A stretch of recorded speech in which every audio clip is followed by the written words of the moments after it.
Kia ora koutou, morena, no mai haere mai. Welcome this morning. Welcome to the meeting of the Greater Christchurch Partnership Committee. Just before we start with karakia, I note that this meeting is being recorded and will be available on the GCP website after the meeting. And for your information, in 2025, all meetings will be live streamed in the future, which I think is a great initiative. So today we start with karakia, and I'll start us away. You're welcome to join in should you wish. Mea noi tātou. Tū taua mai e ranga, tū taua mai e raro, tū taua mai e roto, tū taua mai e waho. Kia tau ai te Māori tū, te Māori ora ki te katoa, haumie, huie, tai, kia. Kia ora. Thank you. Item 1, apologies this morning. We have apologies from Dr. Anna Stevenson, Dr. Tamari Tau, Councillor Victoria Henstock, and I'm just checking online. We may have Vicky Southwell, yep, who's beaming in remote, and this is dedication to the core from Germany. So that is outstanding. So. Welcome. Hopefully you can hear us, Vicky, and if you can, welcome to the meeting. Hope your travels are going well. Lydia. Kia ora. Thank you. Yes, I can hear and you. Lydia. Kia ora. Kia ora. And Councillor Lydia Glidden is also an apology as well. Thank you. Declarations. Oh, you better have a mover and seconder for those. Thank you, Sam, and thank you, Nicole. I'll mover and seconder. I'll put that. All those in favour, please say aye. Against, declare that carried.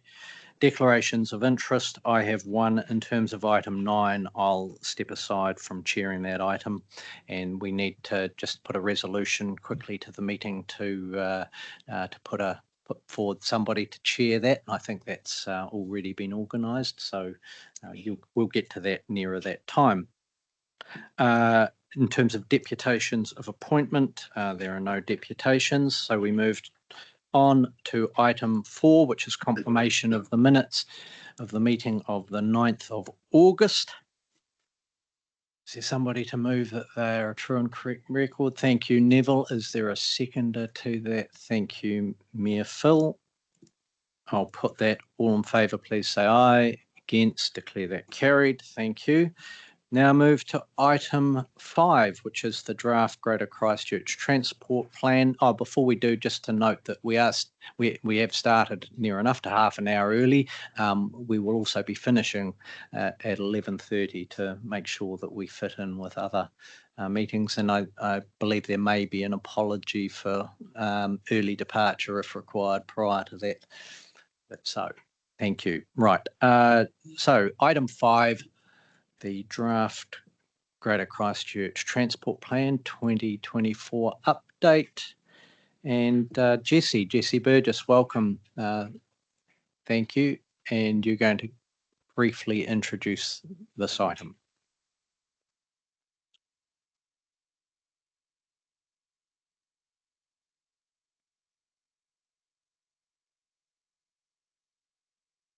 Kia ora koutou. Thank you, Mr. Chair. So the purpose of this report is to present the Greater Christchurch Partnership Committee with the Greater Christchurch Transport Plan on a page, and to outline next steps in the process of delivering this stream of work.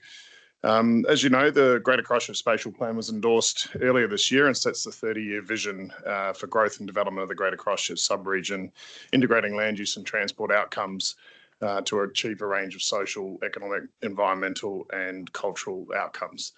The spatial plan recognises that improvements to the transport system are essential to support housing growth and strong economic performance, to achieve emissions reduction targets and improve accessibility in the transformational shift required to achieve long-term outcomes for Greater Christchurch.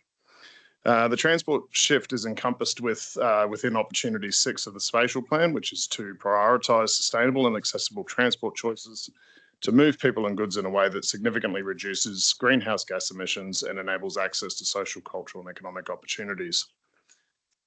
As we have outlined previously to the committee, the transport plan sits between the spatial plan at a higher level and the city and district level transport plans and strategies. The transport plan focuses on and identifies the changes required to deliver the opportunity and the directions of the spatial plan, and identifies the key things partnership members need to do together and the commitments needed for success. While this transport plan focuses on delivering the spatial plan, there are regional and local transport priorities that sit outside the spatial plan. These wider transport aspirations respond to the safety, resilience, environmental, operational and maintenance needs of the network. They overlap and build upon the actions within this plan and add further value to Greater Christchurch, its communities and the economy. These are reflected within the respective local council and regional strategies and lie outside the scope of this transport plan. Direct you to your attention to page 17 of your agenda, which is the slide on the screen above, which is the one-page summary of the structure and focus of the transport plan itself. At the top, we've outlined the purpose of the plan and the link with the Opportunity 6 of the spatial plan.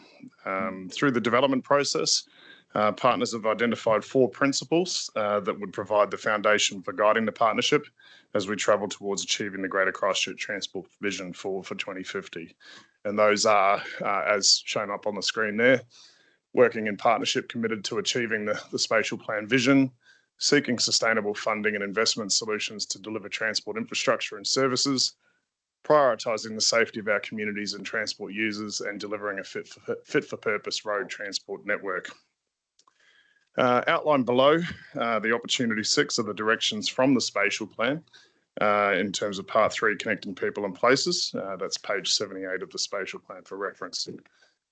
I won't read each of those out, but essentially they cover active and public transport modes, our accessibility to Kainganahonga, developing innovative measures around travel behaviour and effective operation of the freight network. Below these directions, we've outlined a number of actions, being the key moves requiring a collaborative approach from partnership members and the commitments needed for success without duplicating what is addressed in the city and district level transport plans and strategies. These directions and actions have been developed reflecting the extensive feedback from the hugely successful community engagement process, Hui Hui Mai, as part of developing the sub-regional spatial plan.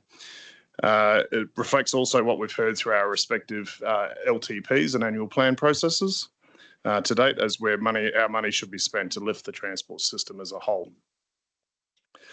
Just to note here that these directions are not in any way in a hierarchical order. They are simply listed as per the order of the spatial plan. I note that this is a long-term plan aligned to the 30-year Greater Christchurch Spatial Plan. The order of implementation actions will be driven by the work programs and funding priorities of partners, including central government through the National Land Transport Program and local government through our long-term and annual plans. Whilst we will see over time shifts in government priorities, we have seen most recently with the GPS on Land Transport 2024, we saw a shift of investment from improving public and active modes to greater investment in our roads of national significance and road maintenance. This is important to note that the GC Transport Plan is not it is an enduring plan to take us forward strategically to realise the potential of the spatial plan.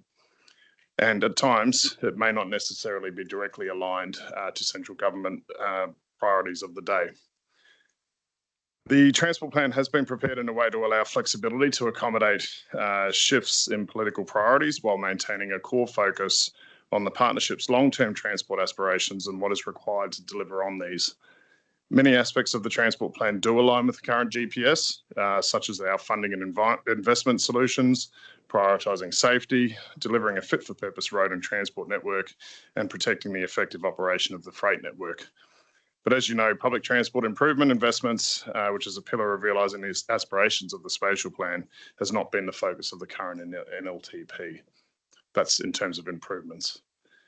Following today's high-level touchpoint update, the full transport plan document will be provided to the committee for review at the meeting in March next year.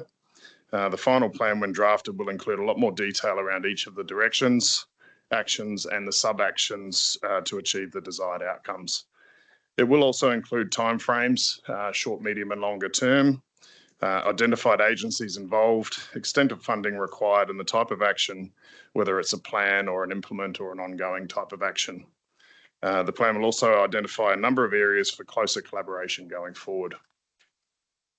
Subject to the review by the GCP committee in March, the full draft document will be designed in-house, and the final plan will be provided to the May meeting for your endorsement. Subject to the plan being endorsed, it'll be made publicly available through the GCP and partner council websites where appropriate, and the implementation progress will be coordinated through the Transport Managers Group I chair and representing today, and overseen by the Senior Officials Group, and progress reporting to the committee will be aligned to the broader Greater Christchurch Spatial Plan monitoring and reporting framework. Happy to take any questions, Mr. Chair. Sorry for that bit of a longer intro to that, but I think it's just important to note the link between the spatial plan and the local transport plans and strategies that have been developed. Happy to take any questions. Thanks, Jesse. Questions? Firstly, Mayor Sam. Yeah, good, Jesse. Thank you for bringing the report. I've got just a few questions. One is the scope of this work as opposed to sitting alongside or beneath or around the spatial plan. And the spatial plan sort of noted the transport plan would be developed. There'll be things that are in the transport plan that weren't necessarily identified in the spatial plan, or is everything in here have to already be included in the spatial plan? So the purpose of this is actually that link between the spatial plan and the local level strategy. So it's not about duplicating what's happening at a local level, and it's taking through what is in the spatial plan directly. If there are things outside of that, that's not within the scope of what was in the spatial plan and had been defined for the transport plan process. So just the growth for us means that there's a whole lot of things that continue to be put pressure on our transport system, and our local transport plans will continue to identify that work. And I'm guessing that's the same for each of the councils responsible for their work. So that's cool. And then my second question is really for the group, I guess, around improvements to transport connections between key centres, which is the blue box that's up there, in particular reference to MRT. And where that is going to sit and be funded and work. At the moment, that sounds like investigate mass rapid transport route protection and investment. What milestones are we expecting to meet or reach there? What steps are going to be taken to that protection? Because the extent of the route from out to Rangiora and Rolleston needs to be protected as well, and we'd love to get on and protect the route in Selwyn out to Rolleston and designate it, and while it's farmlands, it's as cheap as it can be for the community to fund that work, but until we know what's going to happen from Riccarton to Hornby and how the interchange at Hornby is going to then link out further, it's very hard for us to do that work. So what's the timing on that, and how is that work going to be progressed over the next 12 months by those that hold, which is EGAN and Christchurch City, around that next step?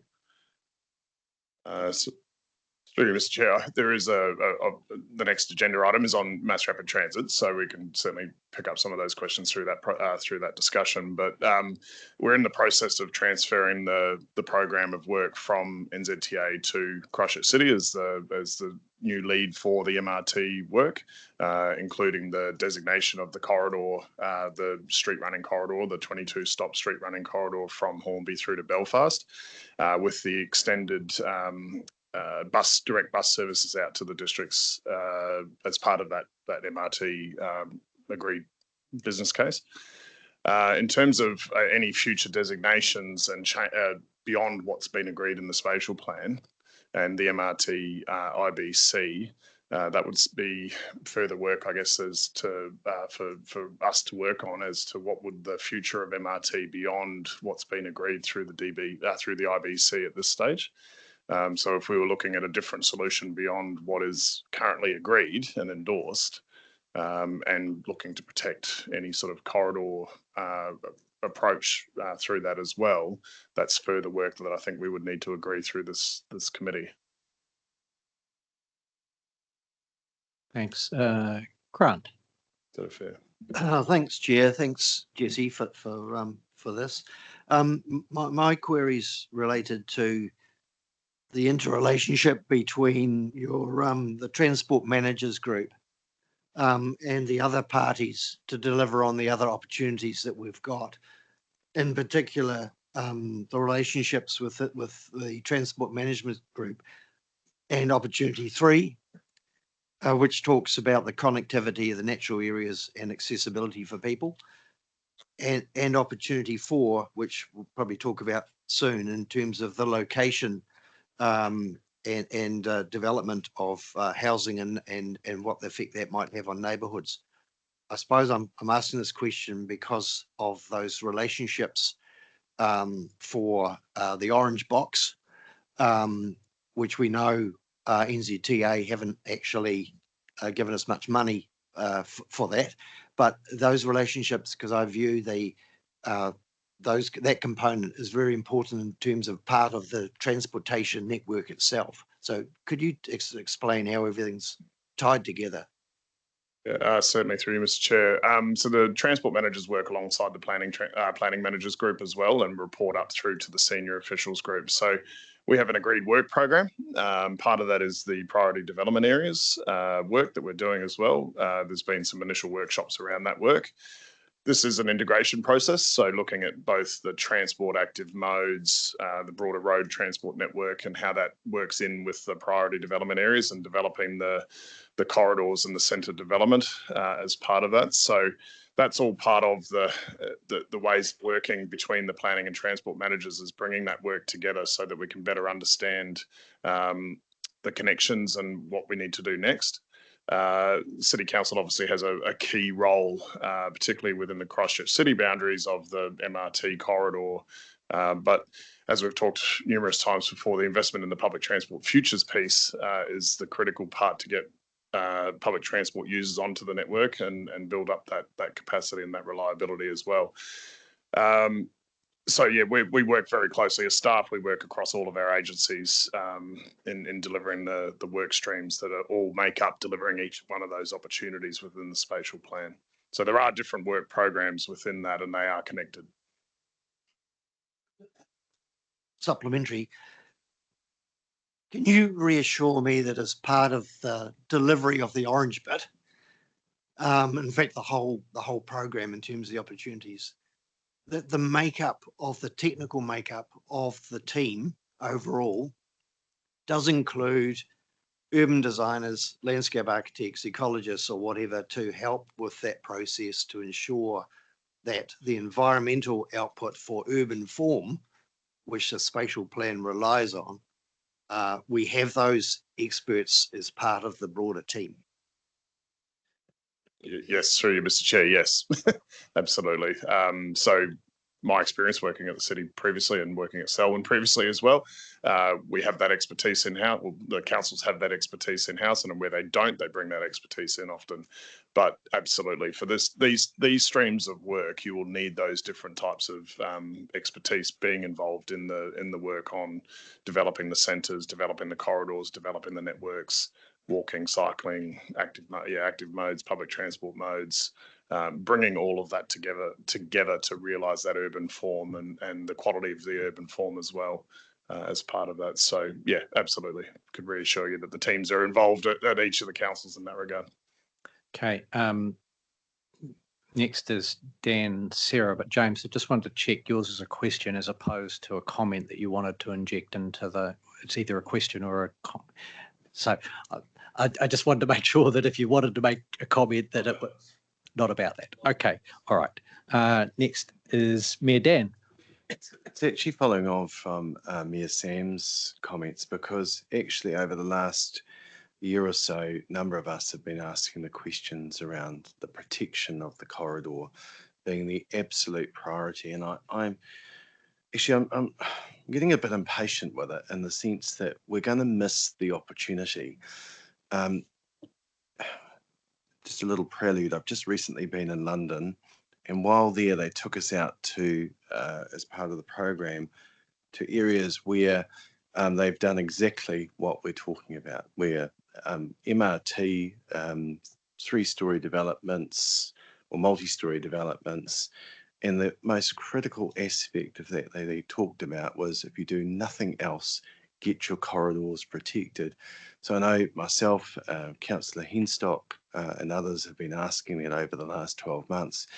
Without getting bogged down into a debate now, I'd really like to ask our staff if they could work with NZTA to bring us back a paper to give us the options of how we can fast track this. Because look, MRT and all the projects, yes, they're continuing, as we know, but actually designating and doing the work is something we need to get on to, because we're going to miss the opportunity. And we'll talk till the cows come home about the modes and all the rest, and that's fine, and we'll get there one day.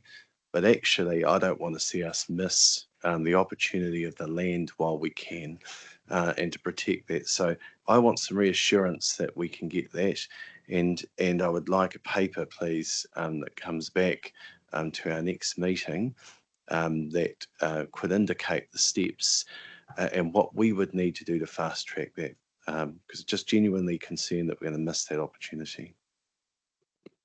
Jesse. So through you, Mr. Chair, I've attended some recent workshops. There's actually a workshop today as well while we're having this meeting between NZTA, CCC and ECAN staff, handing over the process of the MRT work, the next stages of that work. So we had a workshop around the strategic side, handing all of that information and understanding over to the City Council in particular, who's going to lead the MRT the designation of the corridor first up. And the more technical land use and staging studies have been, that's the subject of the discussion today. So certainly we can work with the City Council staff to bring forward a paper for next year outlining the next steps of the process and the capacity, capability, timing, funding, etc. There isn't any funding for MRT work in the National Land Transport Plan, hence it's been handed over to the councils to lead that work. And certainly we'll need to work in with the districts, the city and the districts will need to work together on the MRT piece. But as I said earlier, MRT is predicated on successfully delivering PT futures in the first instance. That's the most critical investment that we need to make, is improvement in the public transport system as it stands now.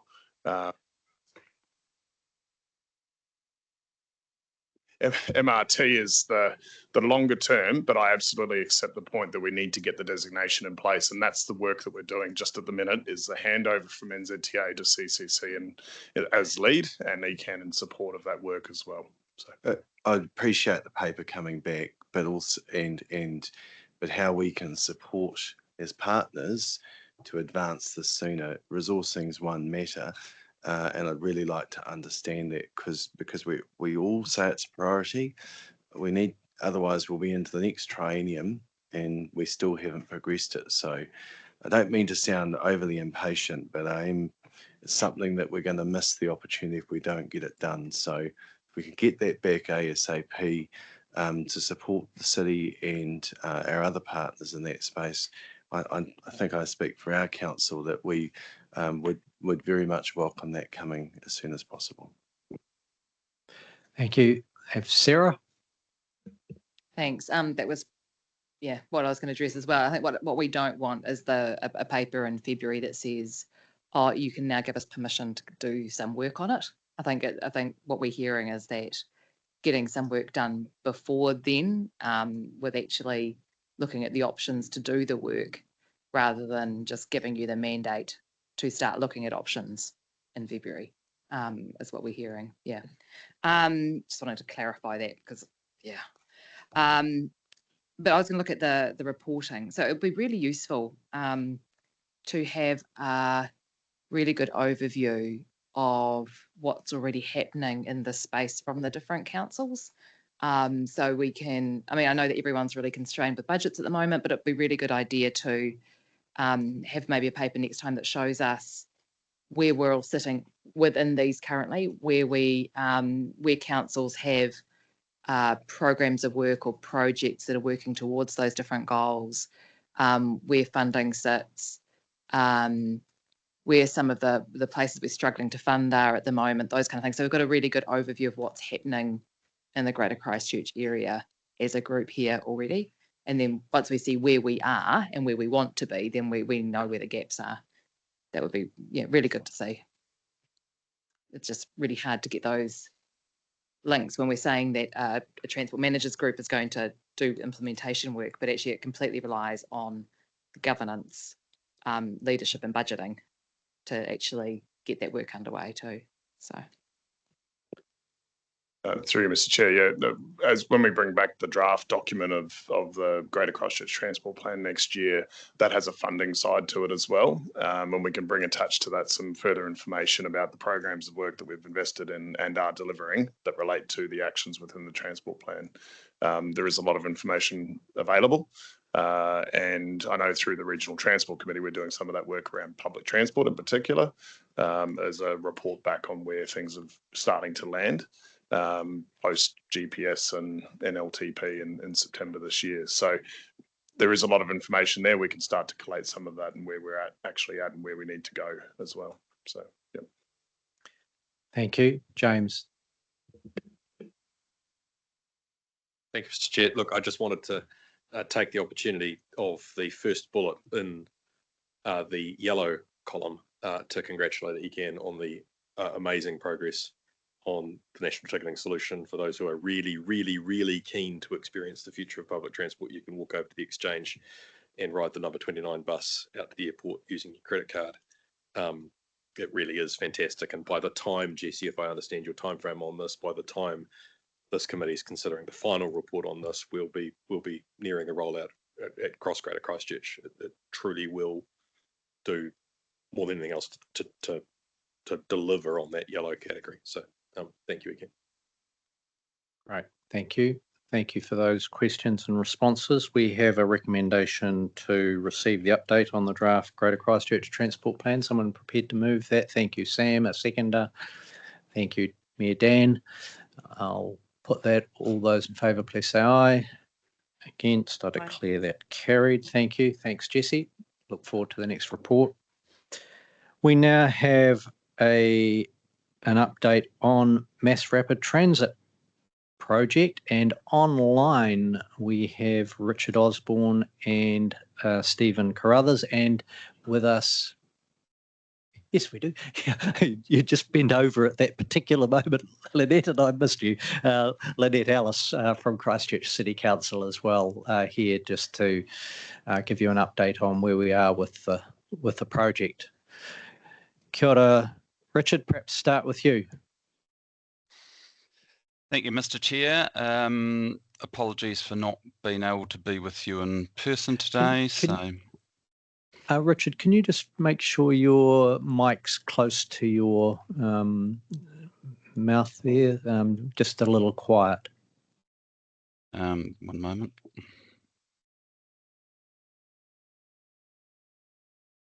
Is that better?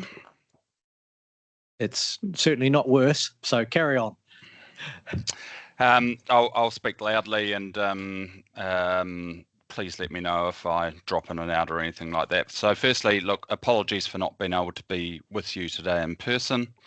But as the chair has indicated, I've got Stephen Carruthers here online, which you will know from previous briefings around the rapid transit proposal. And Lynette Ellis is also there in person to represent Christchurch City Council. We will take the PowerPoint of red, if that's okay with everyone, and touch on some of the key points and then move into questions, if that's okay. So Stephen, if you could put us on the first slide, please. So just a quick refresher on where we got to, because it has been quite some time before we've been with you on this topic. As you'll recall, MRT is a quicker, more frequent, more reliable, and has higher capacity than the conventional public transport services. And if you cast your mind back to when we were developing the business case, we considered 3 scenarios. There was the heavy rail scenario, the motorway running scenario, and the street running scenario. And that was the one from Hornby to Belfast, which, after all the assessments we did, was the preferred option that we took forward. It's 22 kilometres in length, and it's also a proposal that is combined with the direct services to the districts, as well as the recommendations around better intra-district connectivity. So that was connectivity between the Ralstons, Prebbletons and Lincolns, and in the north between Rangiora, Kaiapoi, Ravenswood, Pegasus. That was endorsed in mid-23 after a very positive engagement response. And we, post that time, we did some further work on land use and staging, and that's just what we're going to touch on today, as well as next steps. So Stephen, if you could just jump forward a couple of slides. Thank you. So in terms of the land use proposals, the work that we did has come up with a land use intervention plan. So we produced that, and it focused on 3 key themes. The first one was around coordination, the second on planning and policy, and the third on physical and specific financial and direct interventions. So in terms of coordination, that's really just about how we work together. And obviously we've got a partnership approach which has helped us to prepare the current work that we've done. And the recommendation from the investigations that were done as part of this is that something similar to what we have at the moment needs to be continued to ensure that we align our land use and align our transport responses across the sub-region. So it's all about how we work together. In terms of planning and policy, there's the statutory stuff, which you'd all be familiar with. So that's your RPSs, your plan changes, all those sorts of things. There's a recommendation there on an MRT focused plan change. And it's also your non-statutory planning and policy interventions like station development frameworks, an economic strategy to align with the MRT proposal, those sorts of things. So there's a suite of recommendations in there about what would need to be done to support a proposal like this.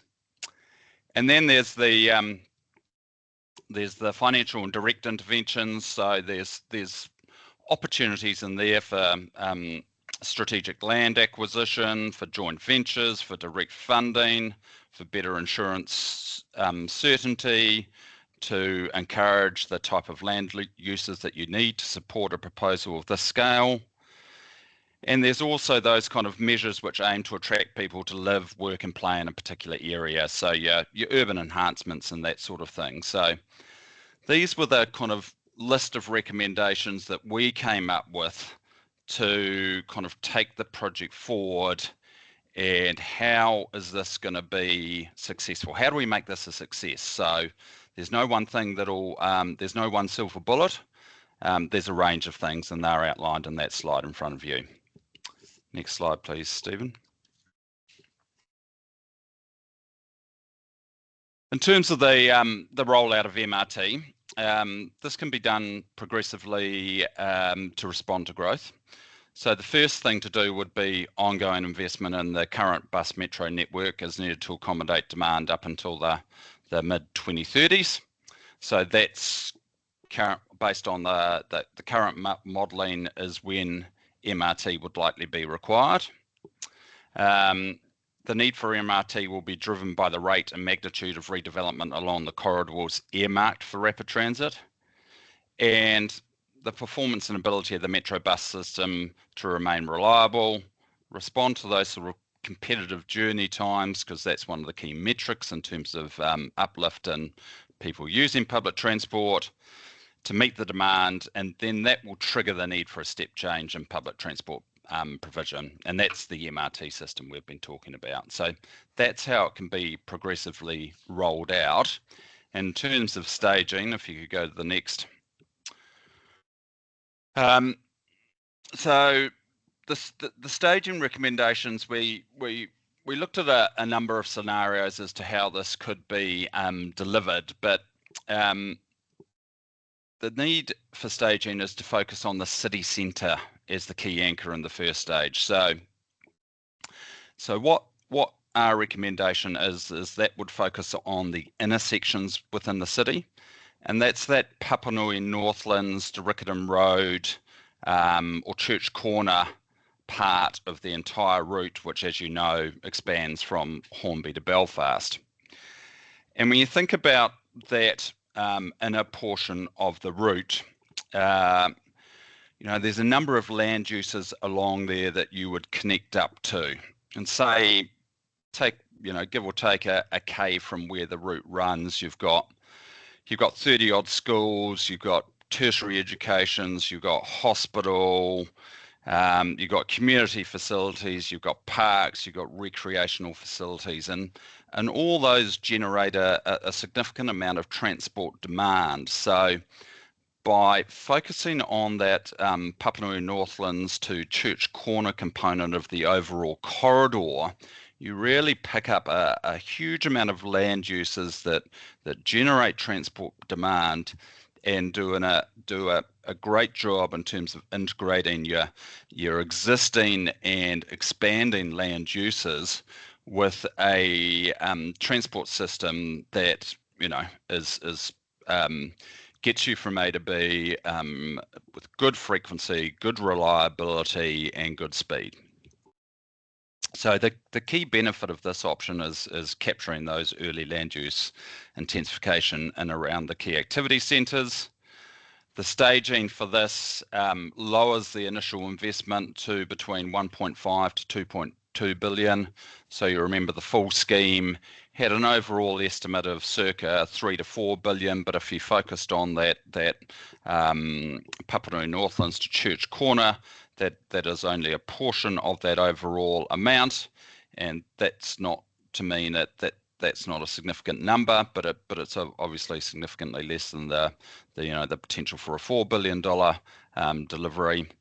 And the BCRs remain good, so that's positive. You'll know that the benefits at this stage, based on all the evidence that we have in front of us at this point in time, show this to be a positive project, with kind of returns of kind of 1.3 to 1.5 for transport benefits only, and then if you include what we call wider economic benefits, that improves even further. And just a note there at the bottom that economic efficiency of this proposal of having a benefit cost ratio of greater than 1 is not reliant on land use outcomes which would depart from the status quo. And the status quo is based around the initial model and projections that were included within the Greater Christchurch Spatial Plan. Obviously, there's been some movement in terms of that with plan changes and other things happening, but that's what it was based on. So good news in terms of the additional work that we've done thus far. Still indicates that this is a project which is worthy of investment. Next slide, please, Stephen. So the next steps are that partners continue to build up patronage on the existing public transport system by progressing the agreed PT Futures program. We'd recommend progressing an investment case to investigate protecting the route via a district plan designation. And as Jesse alluded to earlier on, we're in discussions with CCC and with ECAN as well around handing over the project. And there's a workshop on at the moment with key technical staff around the work that we've done and the handover of those documents. And that's it. Happy to take questions. Thanks, Richard. Lynette, you didn't have anything you wanted to share at this point? Okay. Opportunity for questions to the team. Sarah, then Grant. Oh, Yeah. and Jane. Got it. Thanks so much for this. I mean, as this progresses and becomes, I guess, more public as we talk about it more, I mean, it's had general support, which is why it hasn't been all controversial and in the media, so people don't know about it. I think it's really important that while we know that eventually it's going out to Rangiora and Rolleston, the public wouldn't see this in any of the things that we talk about. And I think it's really important that we always show somewhere in a document stage 3, which is out further rather than just stages 1 and 2. And also that we talk about the why, not just the what, because we've got on here, what is MRT? But we have to remember that these documents are also public facing. So why MRT? And just a couple of sentences like that describe maybe the worst future if we didn't and the better future if we did. If we had an extra 100,000 people, that's maybe another 80,000 cars on our roads, we'd clog up. I think we just need to remember that this is more public facing now as it progresses and keeping the big picture in mind. I mean, my preference is to do the whole lot, plan for the whole lot. I mean, it is. That's it. Like, let's be ambitious, right? And plan for the whole lot. We might build it in stages, but I think we need to be more ambitious with that. Yeah. Thank you. Grant. Thanks, Chair. Thanks, Richard. Yeah, that's a good summary, and I particularly like the in terms of the magnitude of the redevelopment along the corridors is so important. And your mention of the 1 kilometre thing. Do you think that it will be essential, probably for the City Council, related to its PC14, to ensure that the urban regeneration component that allows for community connection with the corridor will be pretty vital in terms of running alongside MRT development?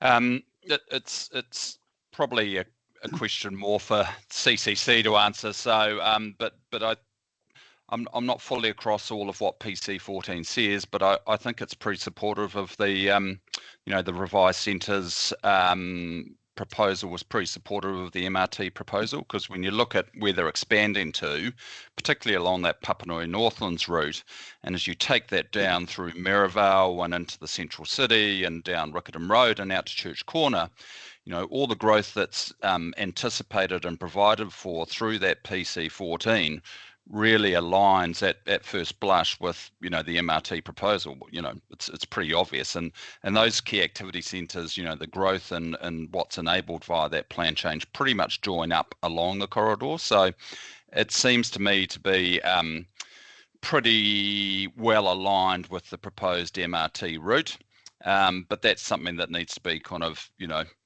rechecked, because the work that we had done was based on the projections within the spatial plan, and things have changed since then, so it just needs a little bit of revalidation.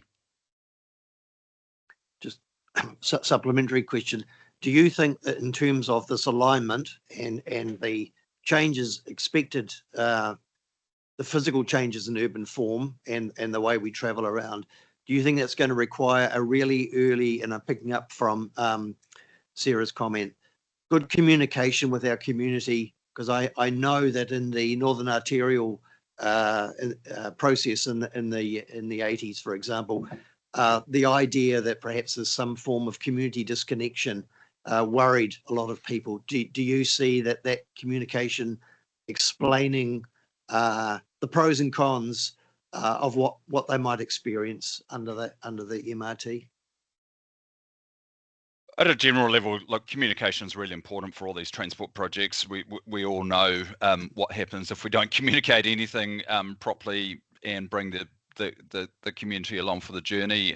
From our perspective, the engagement that we did as part of the spatial plan, we got a very positive response. So that was heartening and is supportive of the project. And I think we just need to make sure that we carry on bringing the community on the journey that we've done thus far, because I do think that the partnership has done a good job on that, and I think that's incumbent to its success into the future, to make sure that we don't do it to people but do it with people. Thanks, Richard. Lynette, did you want to add a comment there? Sorry, thank you, Chair. I did want to add to that, in that the City Council and the team at the City Council are only just picking this up in the handover process with Richard and the team at Wakakotahi, but we, the people on that team that it's being handed over to, are also embedded in the spatial plan work and all of the other GCP work that's gone on. So we're making sure we tie that together. And a key theme through the handover is how are we setting up the comms moving forward and pushing it out. So I did want to assure the committee that that's what we're doing. Thanks, Lynette. Have Jane, then Mayor Sam. Thank you for this this report. It's really just a comment that mana whenua, we look forward to further work on the investment case, in particular around clarity about how or if transport options and routes for the future may impact on kāinga nohoanga, and also big picture, more strategic, if there's a role for us, or what is our role should we choose to be involved in the actual infrastructure in terms of investment or whatever. So thank you. Kia ora. Mayor Sam. Thank you. I see this as setting ourselves up for the next LTP, and so that we get this funded, co-funded through government's processes, so we can start implementing it in about 3 years' time. So we've got a year and a half, 2 years to have the detailed business case complete, ready to be put in front of the government. That's currently now going to sit with Christchurch City, is the transfer that's happening.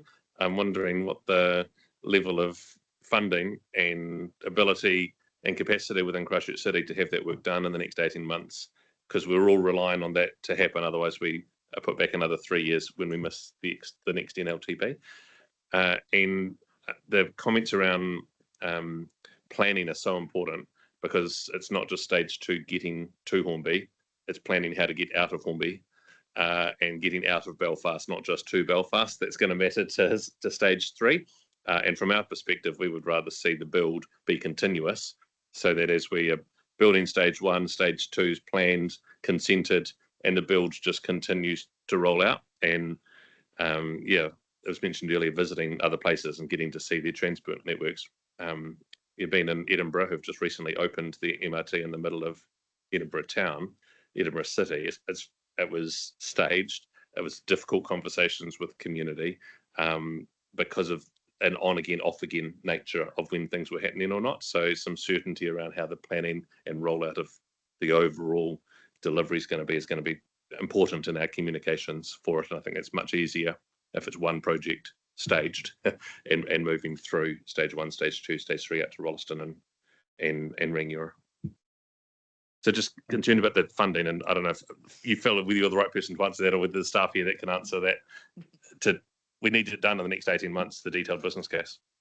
Sounds like there might be 2 or 3 people who might just have a comment in response to that. Lynette, James and Tracy. I think, to be fair, we're not sure yet, because we're only in the handover stage for the process. So we are taking it over. We are, as a team and an organisation, focusing on at the very first outset, the protection of the corridors and ensuring that's done.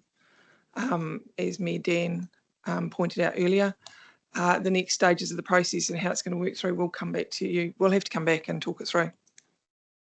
But we're literally just in the, I mean, they're in the workshop now, still handing the project over. So we've got to figure that out. Yeah, but we will come back. James, then Tracy, and then Sarah's got a question. Thank you, Mr. Chair. I just wanted to pick up on the Hornby comment to note that NZTA has a piece of work in this NLTP period to look at the state highway function through Hornby. You might recall back a few presentations ago on MRT when we were talking, out in Hornby, we've got some problems we need to know how to solve in Hornby with regards to the state highway and other interactions before we can frankly understand how MRT can fit within Hornby. It's a key piece of work we are committed to progressing this period in order to be able to enable the unlock of Hornby, because you certainly wouldn't want to run an MRT system into Hornby currently. I'll leave it there. It's public meeting. Thanks, James. Tracy. Just really want to endorse Mayor Sam. It's a partnership view. It's sitting there in MRT and priority development areas are crucial. So there is a real ownership and oversight at a partnership level, that it doesn't just sit with one partner, but like all the work that's been done before. So as part of the handover, which we've got all teams from the councils and from the partnership to sit there and go, what does this project look like? How do we each contribute? How do we actually work together, that it's not landed on one partner? Sarah. We have $4.8 million on budget for MRT planning in the LTP. However, it doesn't start and only at a smaller amount until 27-28. So we'll need to have a conversation as a council about bringing some of that money forward. In the LTP document, it says that this is for feasibility studies, design planning, stakeholder engagement, regulatory approvals, all of those kind of things. So we do have some money sitting there. It just needs to be allocated in the right place. When it comes to Hornby, the community board I know is very, very keen in council to get a holistic, not just the state highway, but that it's a big cluster in Hornby. Yeah. Thanks, Sarah. Mayor Dan. Just to say, look, we really appreciate Christchurch City taking the lead in this space. It's important. This is a project that will have a large impact on the city. So I think it's logical that the city's there, but we are there as partners. It's very important to our areas that it all functions. And I agree with Mayor Sam, it's a coordinated picture. And that's why it's probably one of the main reasons that we got involved in the partnership in the early days, was for this very reason. So we're getting close to hopefully the rubber hitting the road. But at the very least, as mentioned before, it's around the protection of the corridors. But we all have our own individual roading priorities in that, and acknowledge Jane's comments there. Especially we have and right across our area, and including giving effect to Kainga in Tuahiwi, which is very important to myself and the council, that we get this right across the board. We've already been doing a lot of work in that space with Park and Ride and those other opportunities to trial it. And actually I've been really impressed with the uptake. But we mustn't forget, actually, on the borders, both Ashburton and also the Hiranui are growing communities.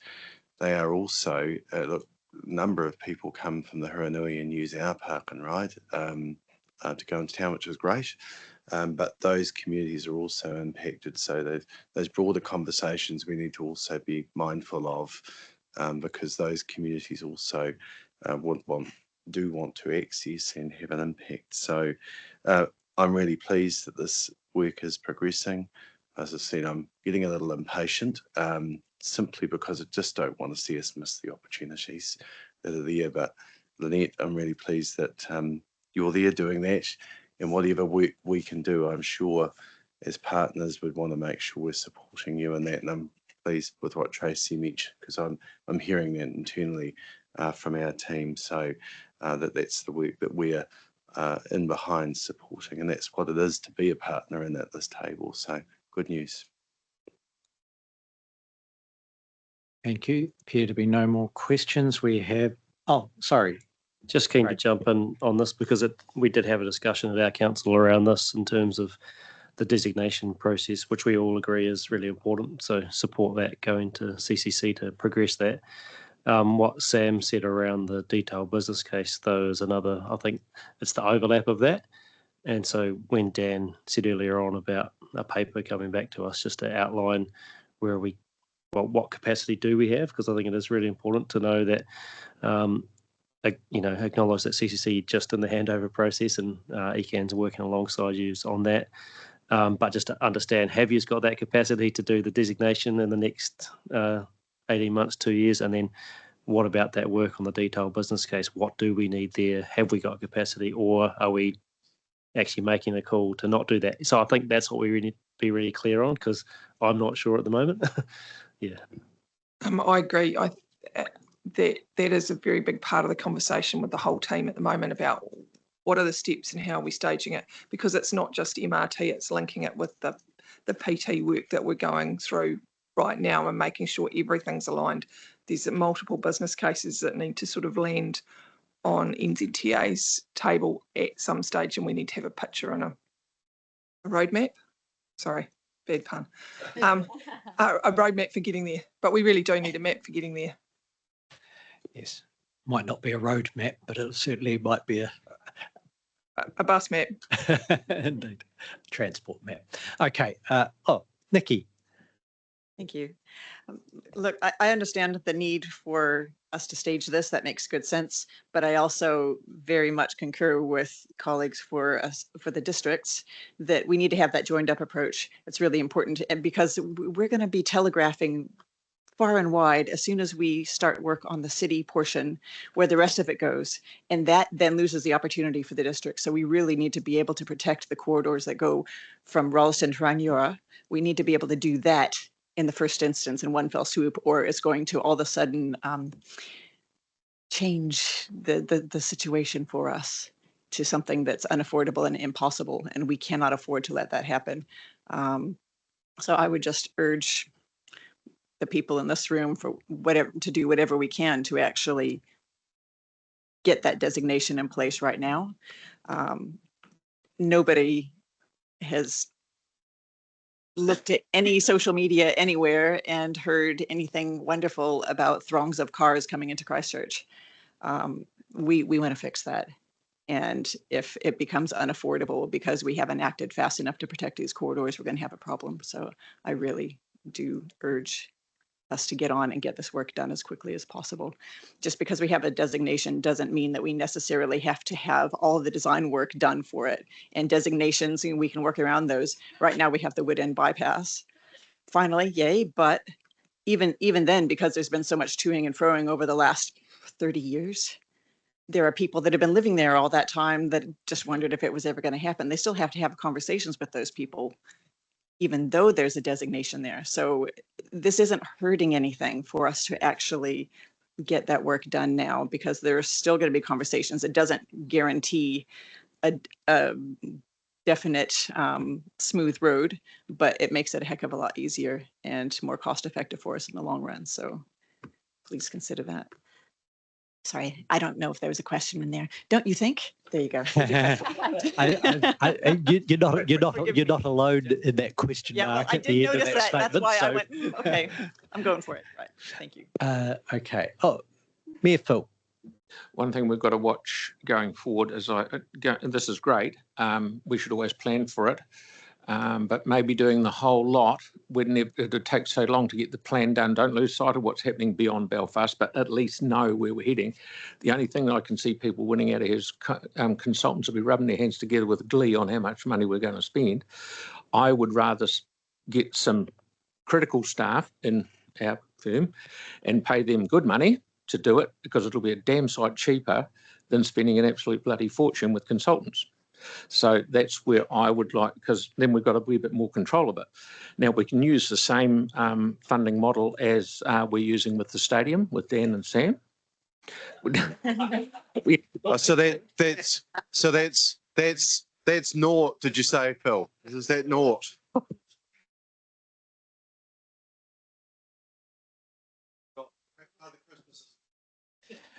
Okay, thank you. Look, we're through that question time. We've all had the opportunity to make a number of statements as well, and I think, but I think there's been some clear and consistent messages that have come through that. Look forward to how this progresses, and you can see a keen interest from the partnership to get a report back on where the hand over lands and what the plan is from there, and getting some agreement around that. So look, with that, I'm going to ask for somebody to move and second, and with their agreement, not seek to speak to those. Is there a mover? Mayor Dan, a seconder. Sarah, thank you. And with it, as I say, we've heard a number of comments about it. Unless somebody's desperately keen to speak a last time, I'll put that. All those in favour, please say aye. Against, declare that carried. Thank you. Moving to item 7, which is the Secretariat and Work Programme update. Tracy. Kia ora, thank you for that. I won't take too much of your time. The report, except that it's read, did have just highlighted the work that's been happening with the other urban growth partnerships. So I pulled that collective together about 12 months ago. So the directors effectively meet every quarter online, and it's been awesome because we're a country that should be able to share and not compete, and that's exactly what's been happening. So as a result of that, they called the chairs together about a month or so ago and saw the opportunity where it's aligned to actually continue to do that. And so just really seeking some support for that to happen. Partnership, like everyone else, has been looking at its finances. We had reduced the budget for this year, and we've looked to reduce it further while still maintaining service, because that is important. So we're just noting that. But other than that, it is a really busy time, and happy to take any questions on my report. Thank you. Questions? Jane, and then Grant. Just a quick question. I'm just a little unclear, and maybe I wasn't here when it was decided, but I'm just a little unclear in terms of the Canterbury Mayoral Forum investigating the regional deals, what the process is for including mana whenua view. I'm sorry, I may have missed it, but I'm just a bit unclear about that. So the indication being from the mayoral forum that they wanted to pursue that. So the indication at that time was just to leave it with the mayoral forum to discuss. While I work with mayoral forum, I'm not privy to where they're at in that process. So I'm not sure if there's someone else who might be able to better respond. There's Mayor Sam and Mayor Dan. I'm not sure whether I'm happy for other mayors to chip in as well. But the conversation was given to Business Canterbury to lead from a Canterbury perspective as a non-political or non-council run space to be able to have that work.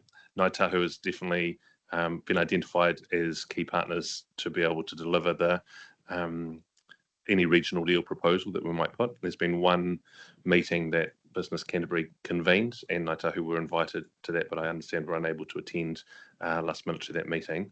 And that's all that has happened so far.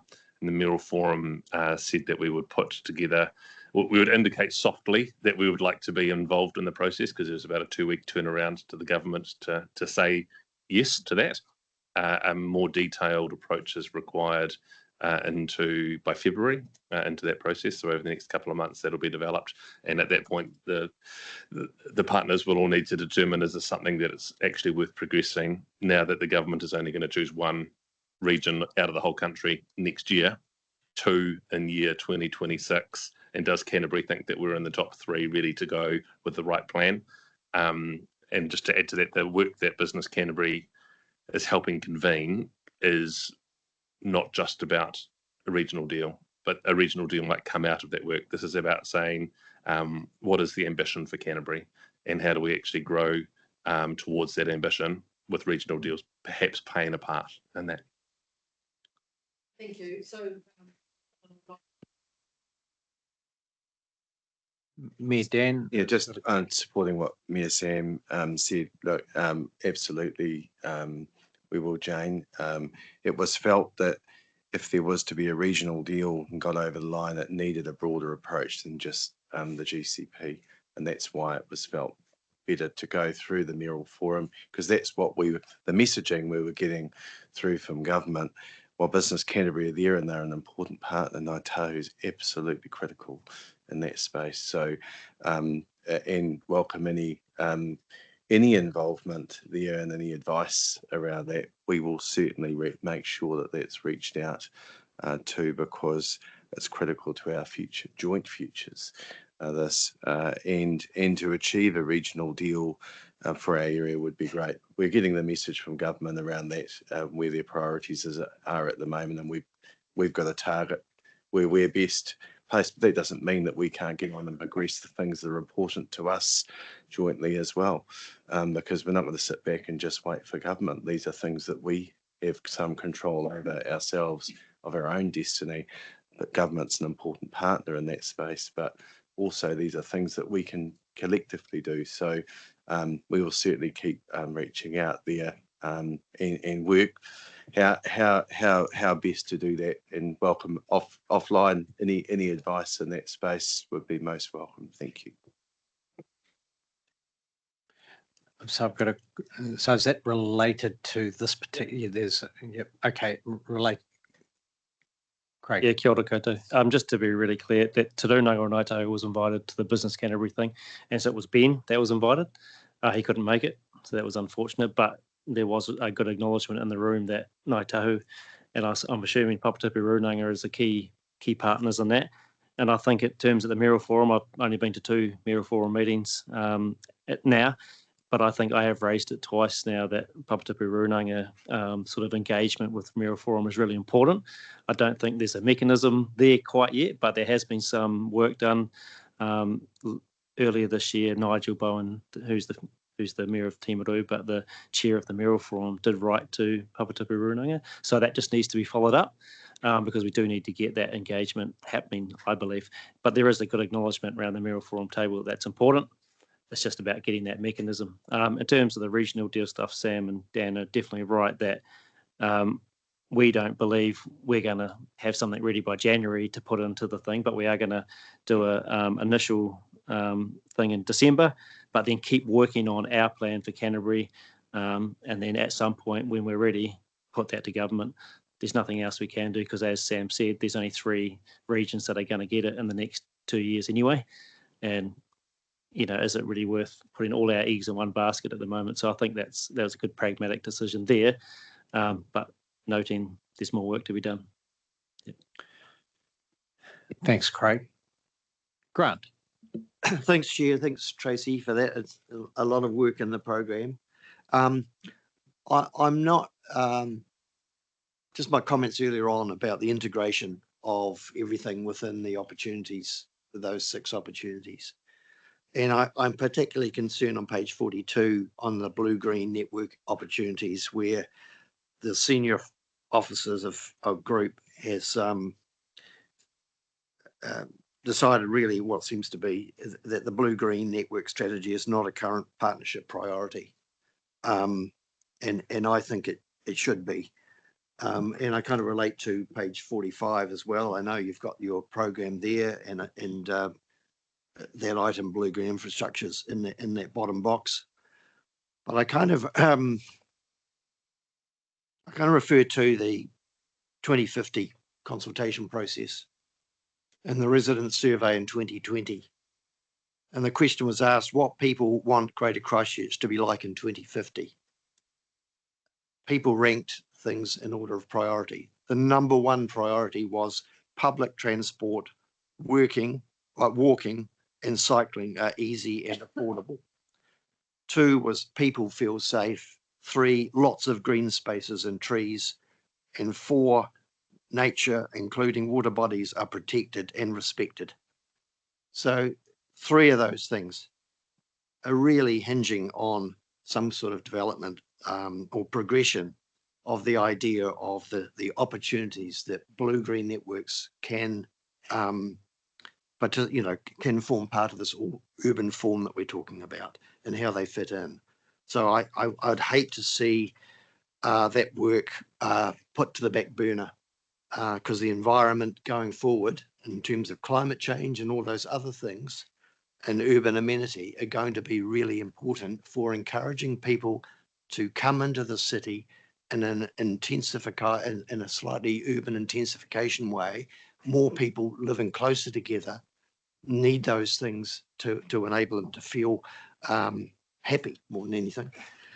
So yeah, look, I just feel that we should be looking closely at that and how, and I talked about before that it needs to run in parallel. Tracy. Thank you, Councillor Edge. And as you rightly point out, it's linked to most of the opportunities in the spatial plan.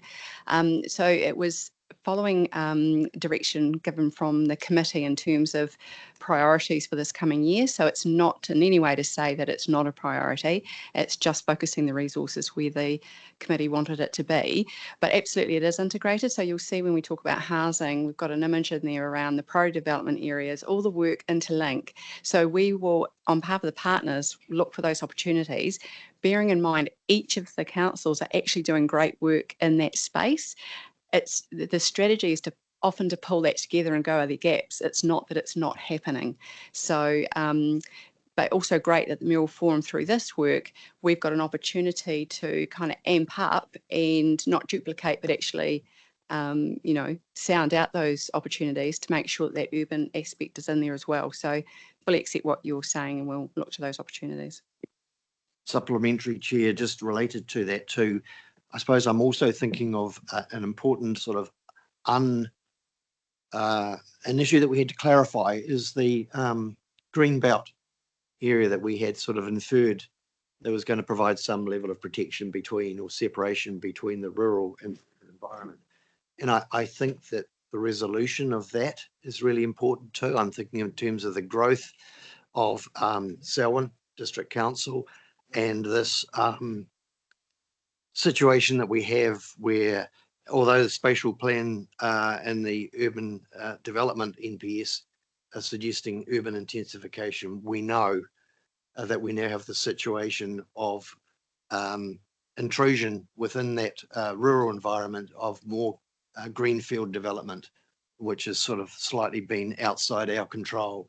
And so unless we want to, I'm thinking of the airport issue as well. So that whole greenbelt issue, which is part of that, and that's why I think some degree of focus on that early on, or we're going to lose that opportunity. Thank you. Thanks, Grant. And I think your points are really well made. We have recommendations here in the order paper that we receive and note that we endorse investigating opportunities with other urban growth partnerships and note some savings in the operational budget. Is there a mover for those recommendations? Thank you, Chair Craig. And a seconder. Was that Neville? I've seen second. No, yeah, he can do that. Well, awesome. Thank you. Yeah. That.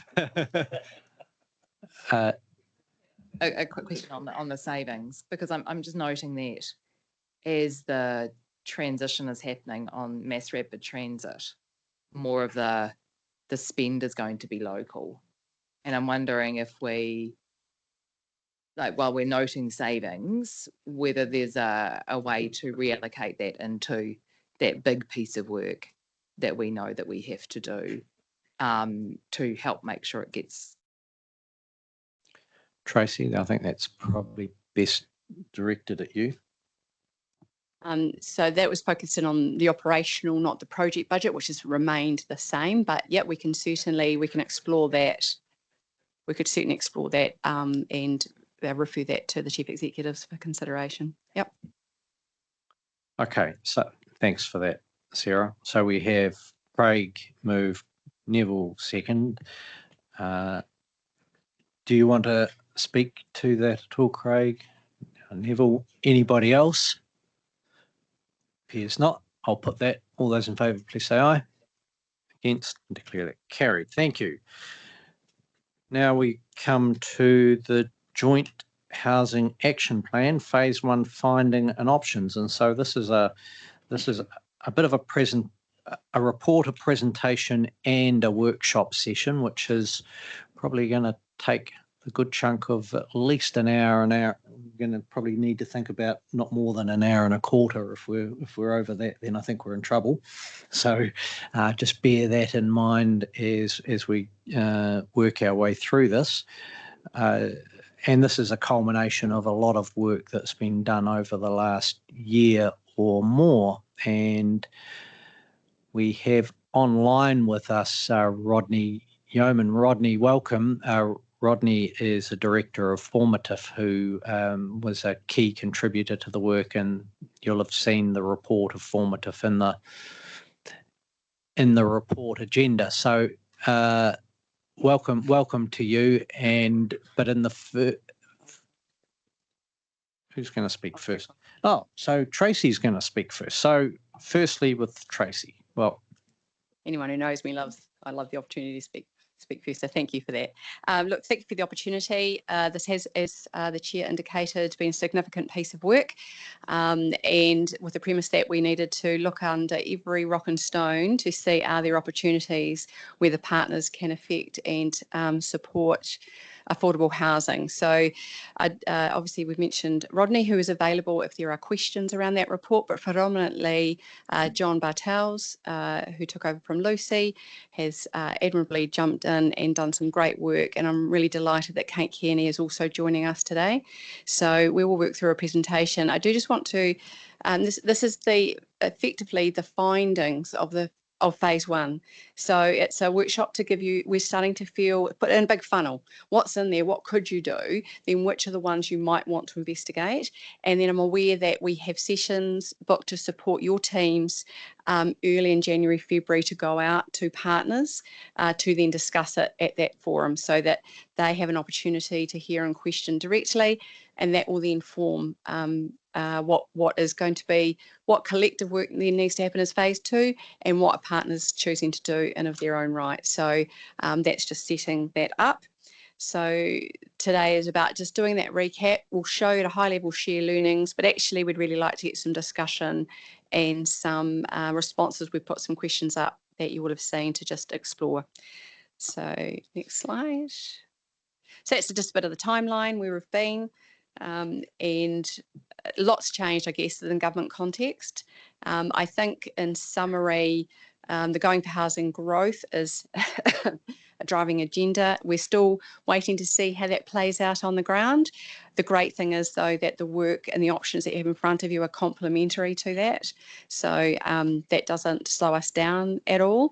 I think and further announcements to go. I would note that on, I think it was 26th of November, the Community Housing Funding Agency was launched, and that's an investment fund that sort of based on the Australian model that's looking at investment bonds to create, particularly through KiwiSaver, to create opportunities to invest in housing. And the government certainly is also looking at aligned initiatives, which we're hoping to hear about soon. So next slide. And this is probably really cognizant to everything I've heard this morning. The housing, the pro developments, the MRT, they need to work together because the magic's in the middle, where the whole is definitely some of the parts. So the partnership does try and hold really true to that. Every piece of work going, well, where can we leverage, not think about it discreetly. So housing then plays into where do you focus your housing efforts. So just want to really clarify that we are taking a joined up approach, and that sits in with that spatial plan context. And then just setting the scene, again, very briefly, be well aware that you saw Lucy's wonderful, wonderfully chaotic but indicative diagram around the problem that we are facing. And yeah, has not, I think Kate will be able to say, has not gotten better since this was created. So clarifying a problem. And here are some of the indicators. So again, without delving into them, just reinforcing that, it's a desirable place we live in, isn't that fantastic? But it has flow-on effects to rental and to housing register. And of course, the unknown is how many people don't even attempt to try and get on the housing register. So that is just an indicator. I certainly know, talking to colleagues, there's an increasing hidden homelessness, and that's also hard to quantify, but we certainly have pretty indicators to go why this is a good thing to do. Just moving on. And that's just really just recent headlines. So they are literally daily. You'll be seeing them in the paper in terms of what's happening in that space. So again, just hopefully reinforces. So with that, I want to hand over to Kate Kearney to take us through where and where we're at. Too soon. Kia ora koutou, ko kei aho. It's great to be back at the table. I think I was here about a year ago when we kicked this off, and exciting that we've got somewhere along the journey. So today I'm just going to briefly speak to the sweet spot that we want to see ourselves all operating in across the 3 districts. It really is affordable housing is where there is the greatest need and the greatest gap. The private market over to the right takes care of itself. Emergency housing is really where we have a failure of the housing system having enough rental properties to provide. So that's the government space. The spaces I'd like to talk about today are the social housing, assisted rental and assisted ownership. Now, the social housing gets bad rap actually, but it's generally for people most in need of housing who may have complex mental health, physical health and economic issues. Most people in social housing live really, really well. You'd find there are a few people who struggle with a few issues, but they unfortunately bring about the reputation that people living in social housing are bad neighbours, and actually they're not. They're generally great neighbours. So the assisted rental is the biggest gap we have in our community at the moment. The rents are at the moment extremely high. Assisted rental really refers to those people who can't quite afford a rental in the private market. They may be working, they may be even referred to as the working poor. So they may be doing their utmost, but they just can't get anywhere. There's a huge gap there. We actually now call it affordable rental. That is where you probably find in your communities, you've got a lot of people saying they just can't afford to rent in the private market. The next opportunity is assisted ownership. And the previous government had worked on some schemes. Actually, they've been around through 2 terms of governments. Assisted ownership can be anything from a leasehold to a shared equity to a rent to buy. The Trust, OCHT, we've been particularly interested in the leasehold model because it retains the affordability for the second family. And as we're a charitable trust, we're trying to make sure that in perpetuity, we're giving people opportunities, not having a windfall gain for the first family that may have got in there in hardship, but they do quite well. That leasehold is really interesting, I believe, for councils and district councils, because you can look at your land in the long term as potentially being a lever to assist. And we'll talk about that more as we go. This is just an idea of what affordable housing could look like. So in June this year, we opened up a 40-home complex in Beckenham. We partner with Paina Kupenga, which is incredibly wonderful for us, the economic arm of Tuaherere. So we built 10 affordable rentals for Paina Kupenga for their whānau. We ourselves had 14 affordable rentals, 11 socials, and 5 of those leasehold. So we've got a mixed community. They're all family homes. And there's actually play areas. You can see this net, basketball net hoops and all sorts of things there. But it's actually been an idea of what could be repeated, picked up, replicated in other areas, going for that townhouse look, so best use of land, but building community within community. It was incredibly effective from a cost point of view. We've probably taken a bit longer than we wanted to in getting those affordable rentals tenanted, but it's a new product in the market and that's picking up now. And the final one is what could be coming to Christchurch, Otatahi community, Otatahi soon, is some developments we have underway. The one in the corner in the left is a 65-home development. Again, it's got some progressive home ownership, some leasehold, some social housing, potentially a few one-beddies that we might see if we could actually turn those into PHOs. This could be really exciting for Christchurch as well, because we're going to put solar on the roof with the idea of how do we electrify Christchurch City. So 2 things that might be a success. The other 2 smaller projects are just how you can design to fit in with your surrounding community. The top one in the right-hand corner, that is a Sandylands, so that is an area that's in the east, and the bottom one is actually in a historic area. So we've actually designed the homes to fit with the amenity in that area.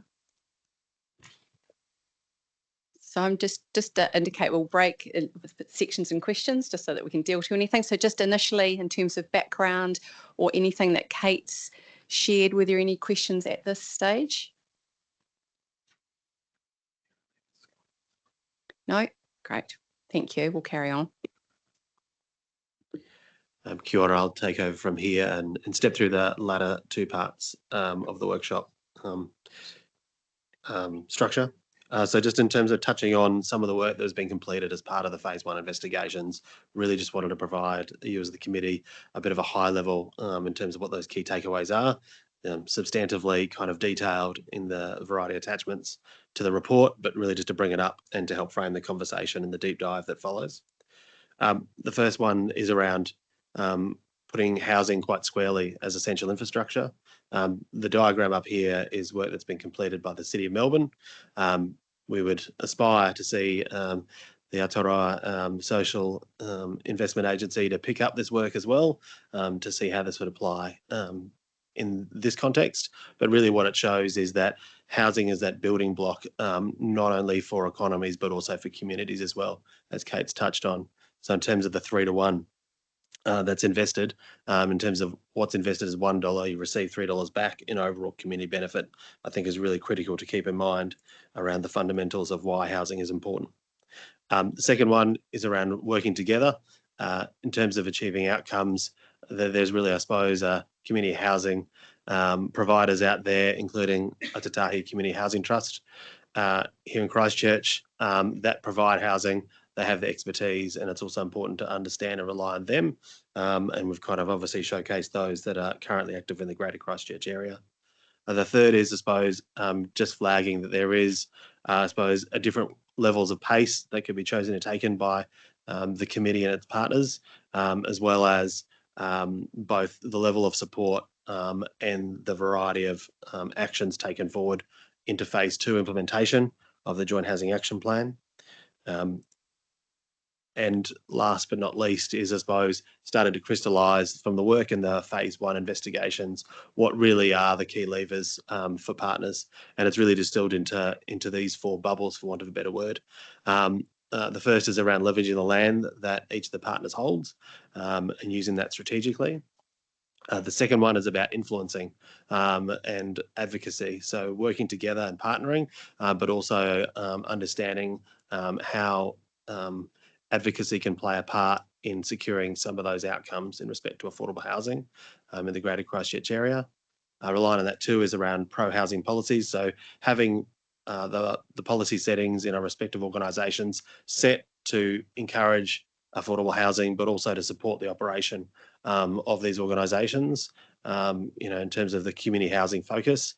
So it's part of that as well. And fourth, but not least, is then looking around access to finance.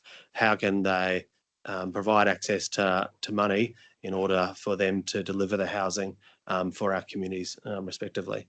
So that is in a nutshell. I'll probably just step into it a bit more detail too as I jump into the deep dive.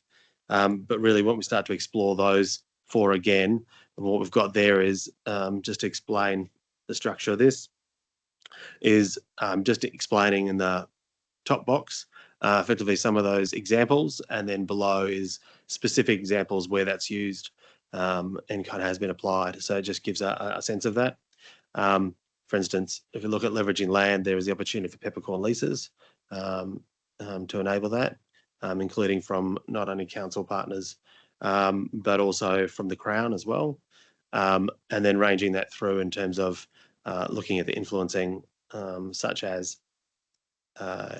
advocating with partners in respect to the RMA reforms and looking about how that could potentially be used for enabling inclusionary zoning.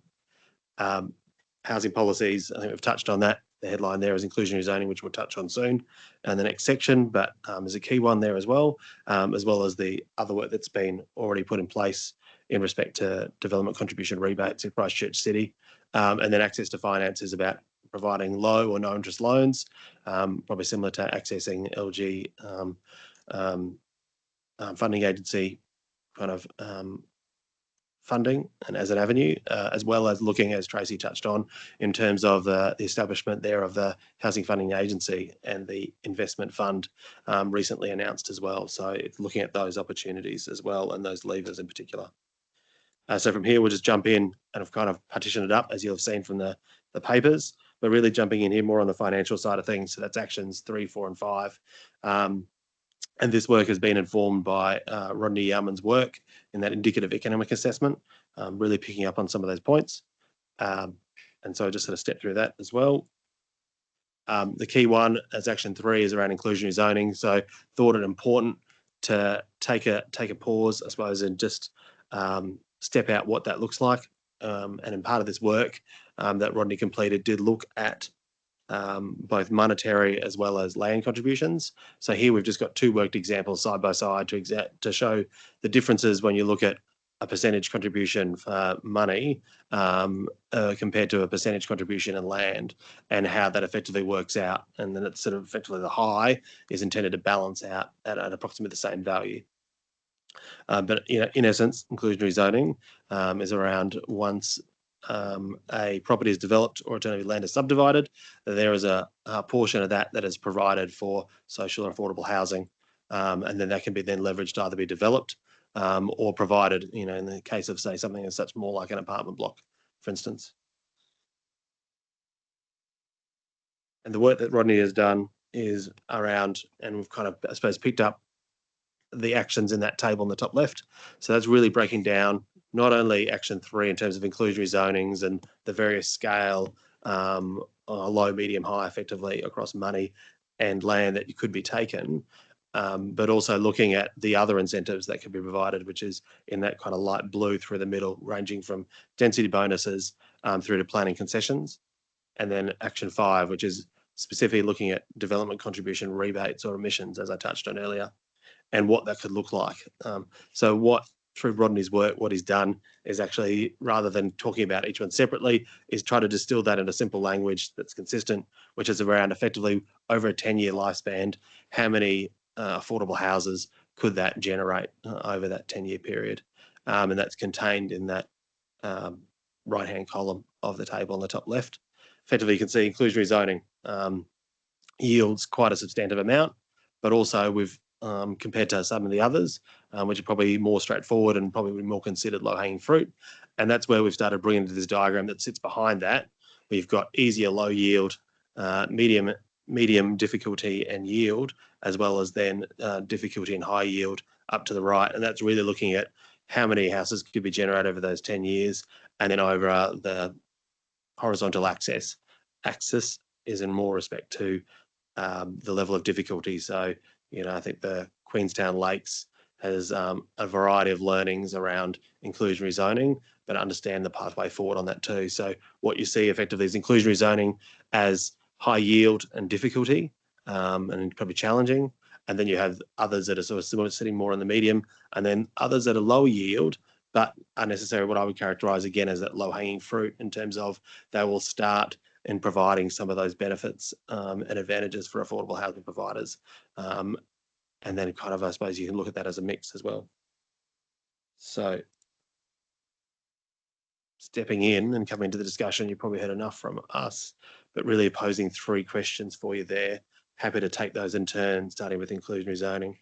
In terms of what support is there for partners in progressing the investigation into inclusionary zoning further as part of the phase 2 implementation works, as we consider and inform that.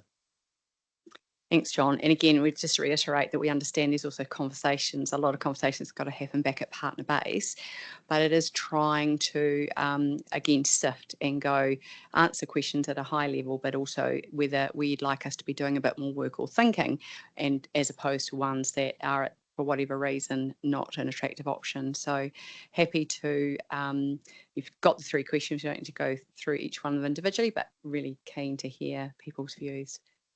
Jane. Oh, kia ora, I need to declare my interest as a board member of Paenga Kupinga, which is the Ngai Tuahuriri Economic Development Arm, and one of our PO is around housing. So put that out there. I also want to say thank you for the work that's gone into this in the paper. I think this is an excellent paper, and I love this slide page 73, which is the affordable housing outcomes and how difficult it is, you know, the difficulty and the benefit. So I just think it's really great work. We are a little frustrated though, and understanding you have to fit in with the timetable of this group, but that we have to wait till the middle of the year virtually for the next report. And it feels like we're walking in treacle a little bit. So there's no reflection on you, because I've already said the work's bloody great. But I do think, you know, there's got to be a way we can get on with this a little bit faster, because I can't even remember what date Lucy started in on this. But what are the resources that this group needs to allocate to move a bit more quickly? And I'll leave that for the discussions. The third thing is that there were players in this field identified in that earlier slide, but Mana Whenua do support Otate Community Housing Trust. We have actually worked with them. They have a strong and successful history. They know what they're doing, and I think it's madness if we don't actually work with them in following up this kaupapa if we want to be successful in what we're doing. So they know their stuff, and I just, Mana Whenua, want to express our support for you in your work. Thank you. Gail? Kira, thank you. And yes, thank you very much. It is very interesting to see all of this information all together. I guess I'm just wanting to tōtoko Jane's comment that we would like to see things move along a little quicker, and understand that we've pretty much said that about everything today, which just goes to show what good work we do here.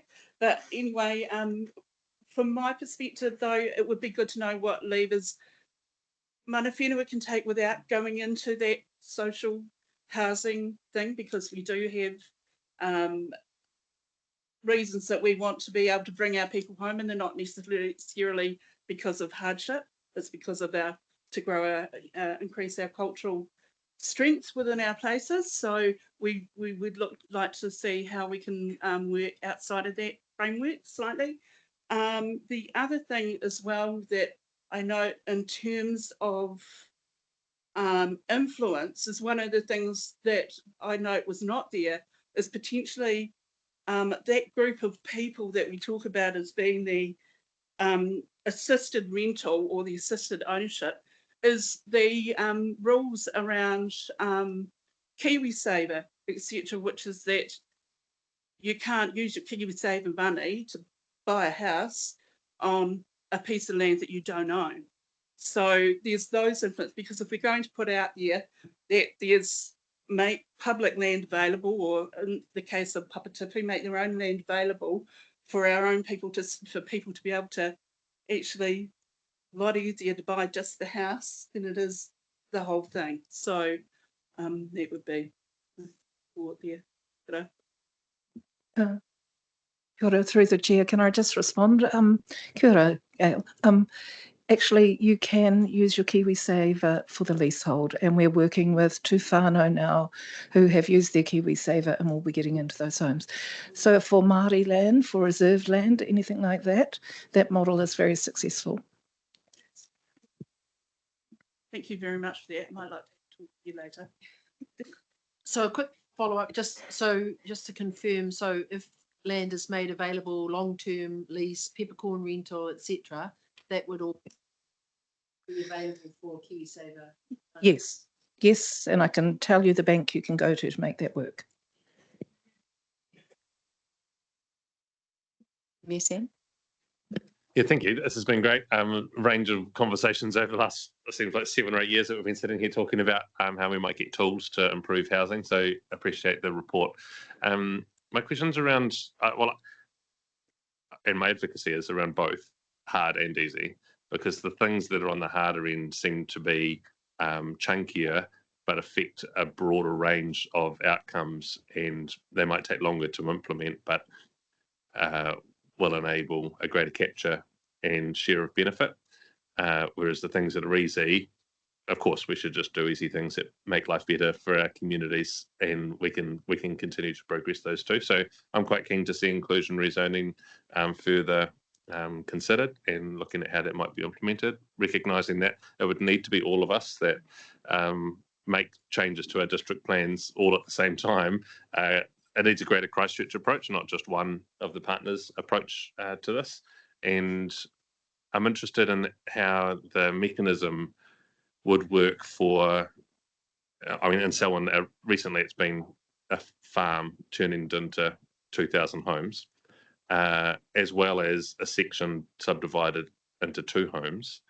How does inclusionary zoning function in both circumstances? And how might we get the any income or payment from the change in just in zoning itself? Because we've got a lot of land that's gone from rural to residential zone with a massive one-off windfall gain to the landowner at that time. And then there might be subsequent profit in the subdivision and selling of homes, but it seems to me that rezoning point in time is like a key moment that needs to be included in the thought around this.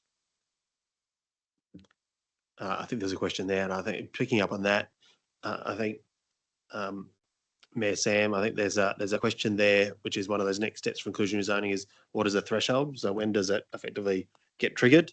And then also what level of contribution? So in the work that's done thus far, we're looking at, it's almost the indicative economic assessment is that peanut butter smear, kind of high level, rather than the granularity of how it would apply.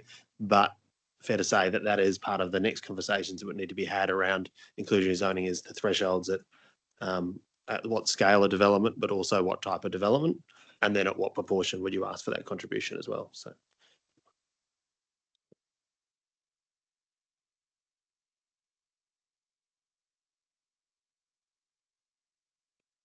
Thank you. I suppose you almost foreshadowed some of the things I was going to ask about. I've always liked the idea of inclusionary zoning. It's quite an interesting concept. And as we have discussed around this table in the past, it's something that we'd have to all do at once, or else we would just be driving development to the place that doesn't have it. But bearing that in mind, I've recently turned my mind to unintended consequences of areas in the districts in Selwyn and Waimaku area, for instance, outside of the greater Christchurch area. How would we structure this or work at what mechanism could we put in place to keep sprawl from happening in places where we don't want, for instance, say Sefton or Glen Tunnel, or how would we go about implementing inclusionary zoning without driving urban sprawl elsewhere where we don't have the infrastructure or the desire to build density, aside from obvious zoning, but Through you, Chair, I think that's a really key question. I think it's part of those next steps, because it is about avoiding those effectively, intervening in the market and kind of influencing development. And it probably comes back to my response to Sam earlier, which is about the threshold at which you start to apply inclusionary zoning and the types of development you apply it to. Trying to seek as level as a playing field as possible in respect to that, but also understanding where the growth is happening. So in the context of the country, we know that urban growth partnerships are responsible for 80% of the population and the focus of growth. So from that perspective, it is targeting where growth is naturally occurring and where there is a demand. And so that's where the key focus, but also I think as part of the next steps would also be looking at, well, how do we avoid those effectively edge effects in terms of beyond those areas as well. So things to think through as well as part of the next stage of development if going forward. Councillor Edge. Sorry, can I please add to that, John? Just in terms of potential issues around causing redistribution of growth seems to be the concern that you have. And in this case, the definition of inclusionary zoning is being defined such that the change in prices won't be that significant. So I don't think you'll see really large changes in where growth will be accommodated from this particular definition of inclusionary zoning. But if you started to provide an inclusionary zoning which had a very large rate of contribution, say 10 or 20 or 30%, then you could start seeing redistribution of growth. But yeah, that can be investigated at the next stage. But just indicatively at this stage, I think you can be confident that if you did put in place these sorts of zonings rules, that you wouldn't see a big change in growth being in terms of its allocation. Thanks, Rodney. Thanks for this report. It's really, really good, and lots of good ideas. I just focusing for me on action 4, and thinking about this issue of affordable rentals, and how do you encourage the private sector developers to actually contribute to that, not just through inclusionary zoning, but actually deliberately building things. And what other incentives, if you like, could we provide them? We were in our discussion earlier, and defining the corridor and the integration of the corridor accessibility for people. Do you think there's an opportunity there for a closer look at land acquisition associated with the PT project and the MRT in and around stations, say, and you take the opportunity to publicly buy some land and then provide mechanisms that are attractive for private sector, but also on the basis of providing, say, affordable rentals for people within those, what will essentially become quite urban intensification little nodes. Do you think that's worthwhile, that when we're considering that other bigger picture stuff, that we ensure that we also look to that opportunity as well?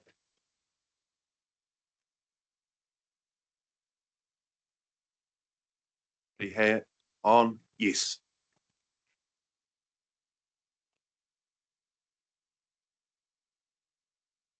That's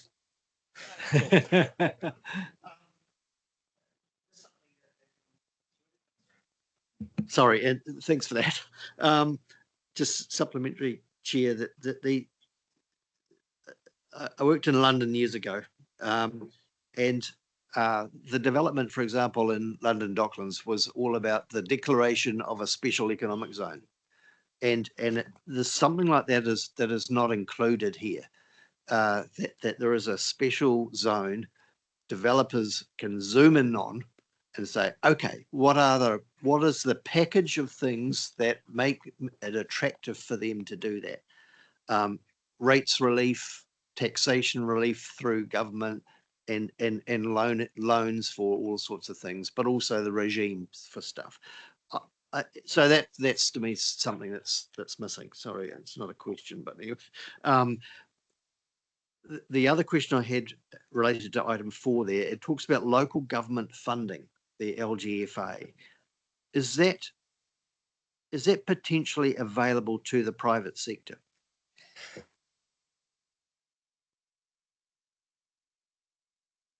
So that refers in many ways to an initiative that Christchurch City has done. We have on-lent money that we borrowed through LGFA to OCHT in certain circumstances. So in terms of the community housing sector, we have done that. So for other councils, you could consider doing that, and could consider doing it to either community housing providers or other parties, but that will be up to each council to make really that call, looking at your risk profile, looking at the risk profile of a particular development, the funding that's involved. It's worked for us. It's a tool. It needs to be looked at a case-by-case basis. Mayor Phil. Hi, with my developer hat on, I struggle with inclusionary zoning. Does the if someone's developing something, they get done for DCs and inclusionary zoning, or should the DCs, that developers aren't builders, You've got builders and you've got developers of land, which are two different people.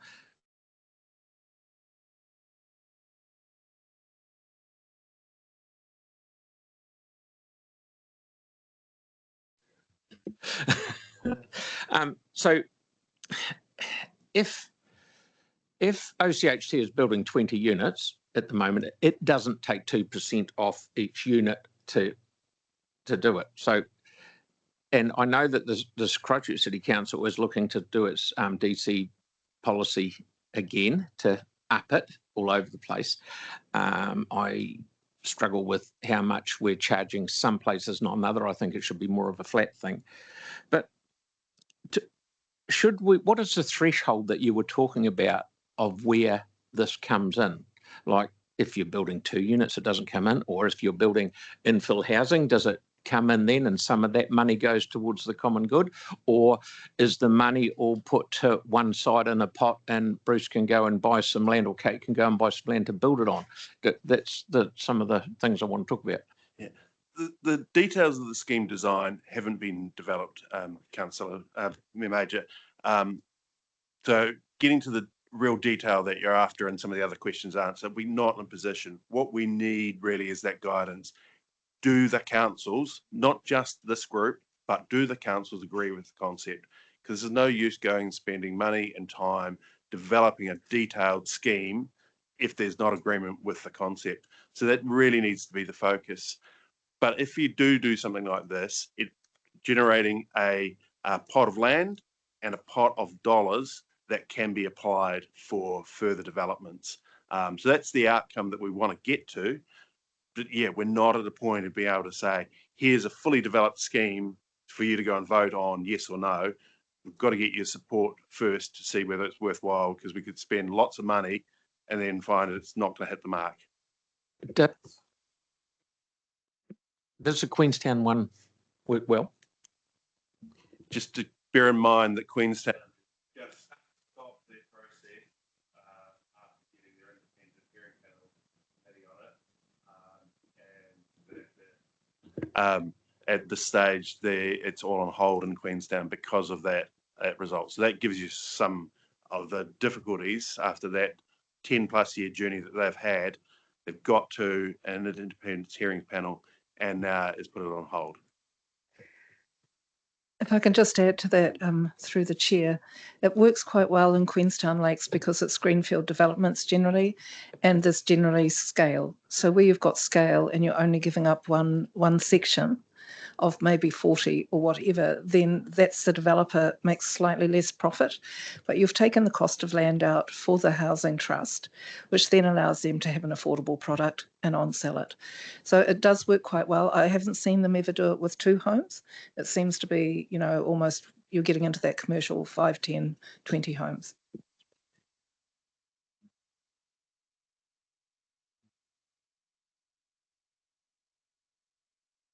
Jane. Kia ora, thank you. So understanding that inclusionary zoning is only one tool in the kit, my own experience is that there will be enormous private sector pushback on trying to implement that. The profitability lies, in terms of dollars, lies in the larger developments, which may be the right target for this if, you know, we decide to proceed. But one of the things that, with all of the tools available, I'm conscious with elections coming up, whether we can have any assurance that when the decisions are made, that there will be that commitment from the councils despite the election process and the possibility of new people coming in. Are councils, I don't know as a process, are councils able to commit themselves thinking that there might be new councillors coming in? Is that a thing? You can't. You can't. You can't commit another council, although you've got we of course have our own social housing policy and we've been working on that for some time. And by the way, delighted this week, OCHT possibilities and working together. Kate, I think you do an absolutely outstanding job there, and we've been down and explored, but it's very difficult for one council to commit another in that regard, although there is handovers and all the policies we have in place. One hopes that a new council that would come in would certainly look at those favourably, but it's apart from what's in your district plan and overall guidance, we can't commit another council outright. That would be up to them to make that call. But if we've got it right, hopefully it won't be a big deal. And those of us who are up for performance review next year are hopeful that it's successful, Jane.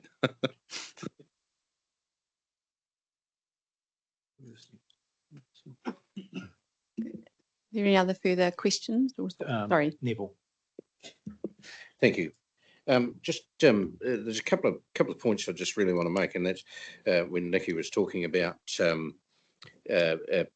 letting this go wider and have a look. I'm a big fan, and when John come to see me separately, unfortunately I couldn't make the meeting. We had a good discussion around the fact that now that stage one is basically done, if you like, that it needs to go out further and get acceptance from other places. Hence one of the reasons, Nikki's question, I think, we just talked about MRT and so on, and we talked about Amberley, and we talked about Ashburton, and we talked about those places in between. So if you are talking inclusionary zoning or rules around what we're trying to do, I think we need to familiarise this very quickly with the rest of our neighbours to make sure that they're on board or see the synergies or could feed into some of the stuff that we're already doing. I realise this is a Greater Christchurch Partnership initiative, and I've got that, but there is a wider area that needs to be informed about this, because I believe that 99% of this will fit all the areas that we have in Canterbury, but it needs to go to them to get input from them on what we've done. Does this fit you or doesn't it? It's an offering we can make up for Canterbury, if you like, to see where we're at and are we somewhere near where we need to be. And particularly around that inclusionary zoning. I mean, I just appreciate Rodney's input there today on what he said about that it may not take effect, but it also may do. I mean, you've got somewhere like Timaru, who's sitting there with a declining population, who all of a sudden sees inclusionary zoning start to move in the Greater Christchurch area and goes, how do we use that to our advantage? And I hope Nigel's not listening to me, but I mean, if you were sitting there and you're in a competitive world, which is what we're in now, why wouldn't you? So I think it needs to be familiarised from this stage when this is accepted to get out there and get on. I also want to put another little warning shot across our bow. When we were in Wellington with local government the other week, we had some presentations on rates capping. And that's a very interesting concept, particularly when it comes around housing. And one of the reasons I say that is when you take Victoria, their developer contributions are 140K. So that's to make up for rates capping that happens to them. I think they got 0.76 of a rise that was dictated to them that they had to cap their rates at one point. I think that was that last year or the year before, Sam. I can't remember when it was, but 0.76. Now, when you're talking this stuff and this is all feeding into it, you've got to be really careful. Now, what that does is, of course, as councils, we look at different mechanisms to make sure that we get the income to come in. One of them being developer contributions. So there's a whole new world, if you like, that's sitting on the doorstep. May never happen, but we certainly need to have a look at that, I think, as well as going much further than our borders to make sure that we all fit together and we're all thinking the same way in Canterbury. And then I think we have a really, really good chance of actually getting all of this together and making sure that it really bounces out. But the time, in my view, and it is a personal view, I haven't asked the rest of my councillors, Dan's councillors, that we need to get out to other people and talk to them and make sure that we're on board right the way through. Thank you. I think you raised a really good point about regionally. So I'm involved in the Canterbury Mayoral Forum Regional Housing Strategy, so we met yesterday. So they're getting underway with thinking about what that looks like, and we've offered up all of our work and we are working with their team that are working on that. They are at the early stage. There are differing challenges and issues which they've already identified. There's those very urban metro issues, and then there are some that are provincial or tourism related. So that is absolutely will be part of the plan. So thank you. Just wanting to get a bit of a feel and just really aware of time. If we just looking at, I guess, because the grunt of it is action 3, 4 and 5 in terms of that chart and getting a feel for, and again, absolutely can't commit, needs to go back to partners, but getting a feel for if we were going to do further work and look at which of those options. And I guess I feel around the council crown land and making that available, is that, are you keen for that side to be examined more, the opportunities around aligning your policies so that they are more weighted towards affordable rentals and providing your policies aligned so that that actually gets prioritised. So it's just trying to get a bit of a feel from the room in terms of what you'd like us to advance or whether you'd like us to take all of this thinking to your members. I think Neville's right. We've got some socialisation within our own councils on some of these aspects, but the actions there are no problems with being furthered, and noting Mayor Sam's comments around inclusionary zoning, don't have a problem in progressing those options. I think the zone meeting, I think it was the year before last, when we were in Queenstown, and we were hearing from them around the challenges that they've had putting that in place for sure. But I'm not opposed to us considering, look, we're all in different parts of the journey with social housing, but actually we're all doing it. But how we can progress this together, and the options working together with Mana Whenua in the space as well. I have no problem with progressing those there. In terms of DC rebates, a number of us have been considering that, in some instances have in fact put those in place. So if we can share that work that we're doing together and learn from each other's experiences, why wouldn't we? Neville and Grant. Look, I absolutely agree with Dan. Just one thing, we need to make sure that our comms are right from the point of view that inclusionary zoning doesn't derail the whole plan, because that will get huge attention while others may slip backwards a bit. So I just want to make sure that whatever we're doing, that our comms to everybody is right, that inclusionary zoning is one part, not the part of what we're doing. Should have just added that we're actually working with Mana Whenua on Kāinga Nohonga housing now in Tuahiwi, and really proud of that work that we're doing together in that space. Provisions in our district found a way forward on that as well. So the things that we are progressing now, but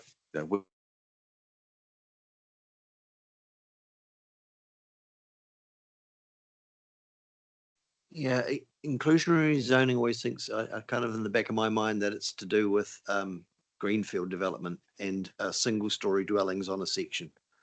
And the National Policy Statement for Urban Development talks about, and our spatial plan is driving towards urban intensification. So for me, it would be try and do action 4 and 5 more so to get that urban growth that we need to make this MRT work, to make our PT futures work, and those sorts of things. And I'm particularly, I sort of jumped ahead to page 105, which is advocacy for investment. And something that we haven't really talked about is what are the mechanisms to relook at our brownfield sites within our existing urban development. I talked about that before as well, the opportunities. And it says on page 105, the brownfield sites provide the greatest opportunity for medium-rise residential development with varied tenure and could tap into external investment potential. There's a lack of examples of that within the city or within our GCP. On the opposite page, it gives a scan of New Zealand and the sorts of companies that are currently actively involved in medium density housing development. None of them apparently operate within Christchurch. And you kind of think, is that a lost opportunity to approach those companies, about nearly 10, to say to them, this is our plan. We have a good plan. We have a good vision. Come down here and see what you can do for us. and what are the incentives that they will need to bring them down here as an investment, and actually be proactive in encouraging that. So I just, to me, it's, I mean, absolutely action 5, but I think keep our options open for other things that will attract investment, other than going down a model, and in doing that. If we look at what those people are currently developing, does that provide something for, it's an alternative way of living for our communities? This constant, it's almost like 1950s, 60s approach to piece of land with their own house on it. It's, you know. Thanks, Councillor. Just, Kate? Just respond to that really quickly. Queenstown Lakes have built apartments. They've used inclusionary zoning. It's been brownfields. It doesn't have to be green.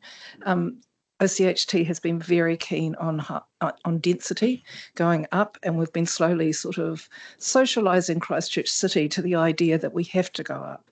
So you've got local people doing it.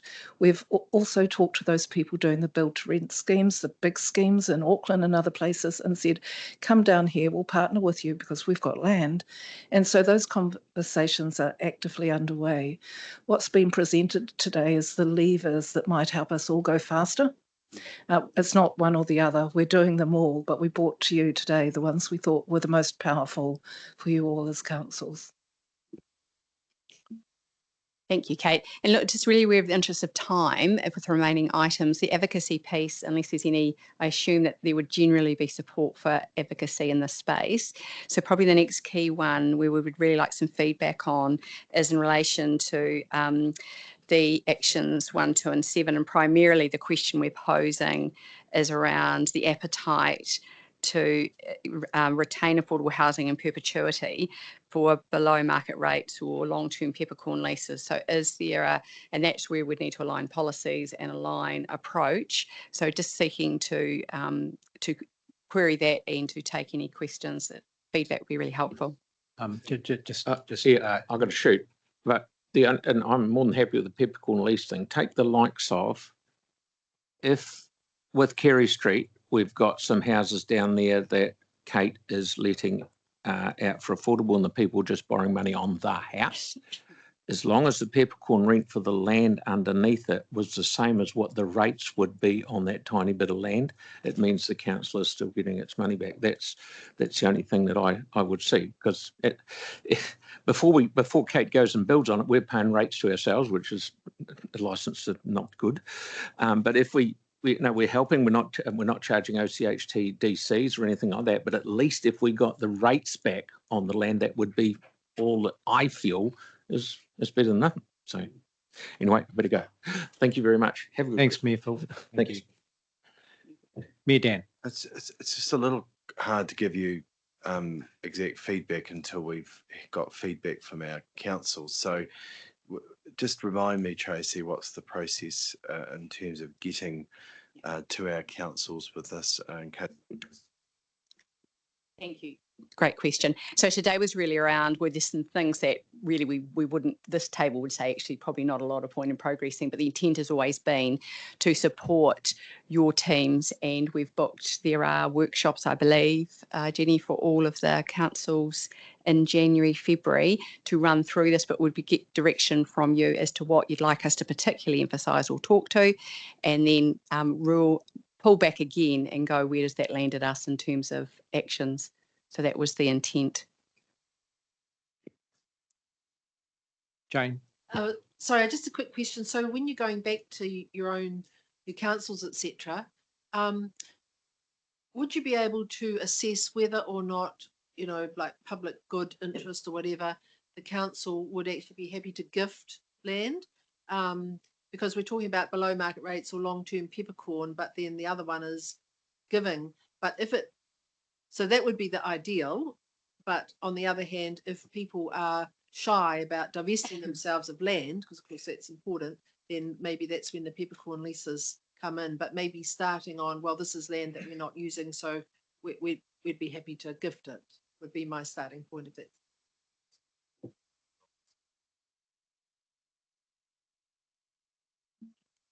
Any other thoughts or questions? Yes, Sam.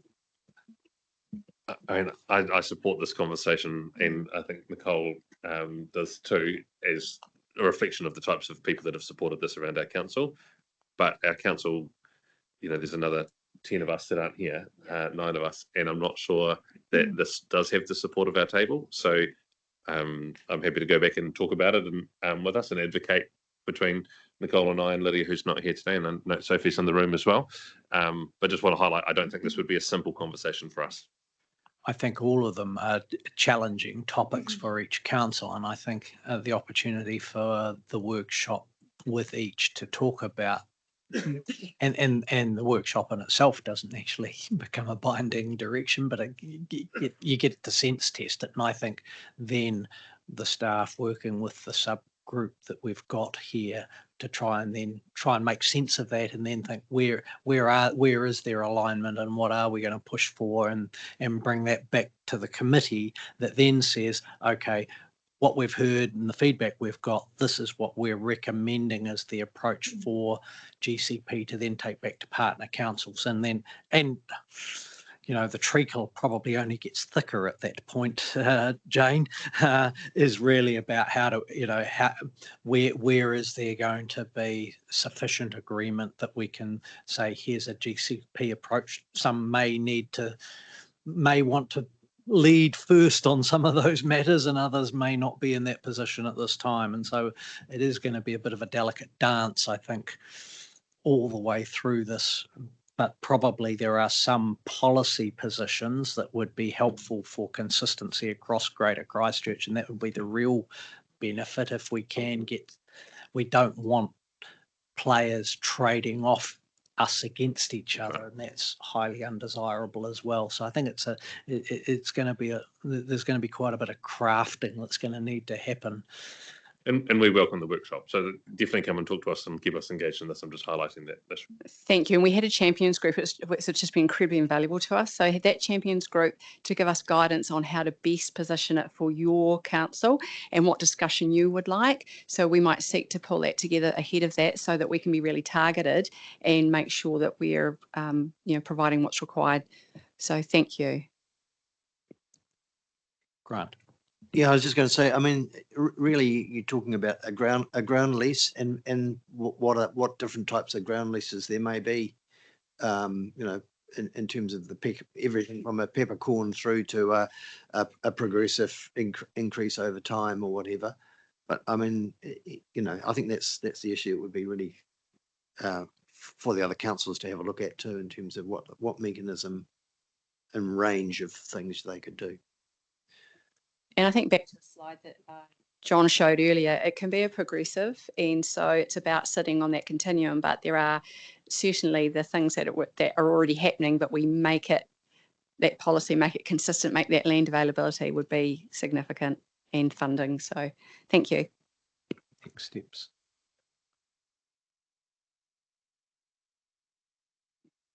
Next steps. Oh, sorry. Next steps. So we will, where to from here? So again, we will take the feedback that we've had today. I think we get the housing champions together would be really useful, and then make sure that we're supporting your staff back with the workshops that are booked early next year, and then round that back and probably likely bring that back to, we'll see how the dates are, but it'd be great to then sound check that back with the committee. But it really does need the advocacy and support of the group here. So thank you.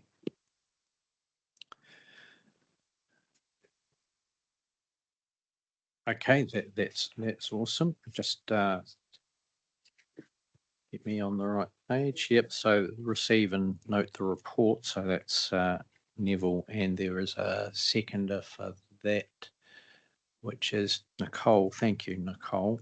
And just before doing so, I just really want to thank John and Kate, both Kate, for the work that you're doing with John and the team on this important issue, and being here today as well. That's greatly appreciated. And you're a pivotal player in this space, and having your support is just fundamental and awesome, as it is for mana whenua and the work of Peina Kupenga and the work that's going to come from the Kāinga Nohoanga strategy, I think, is going to be fundamental to making some real advancements for partners who and the concerns and issues that are there. So thank you for your continuing support. That's greatly appreciated. So we've got a mover and a seconder, Neville and Nicole. Invite you to speak to it if you wish. Okay, all right. Thank you. Nicole, anything you wanted to say? Okay. Any other speakers?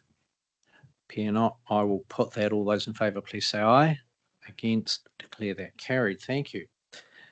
Now we move to item 9, but before we do that, as I'd signalled, I'm going to step away from the table for the chairing of this, and we need somebody else to chair the meeting, and Dan's happy to move. James Cagle from NZTA undertake the task. James, is there a seconder for that? Sorry, that was Sam. Okay. Any other nominations? Appear not. Congratulations, you get the opportunity.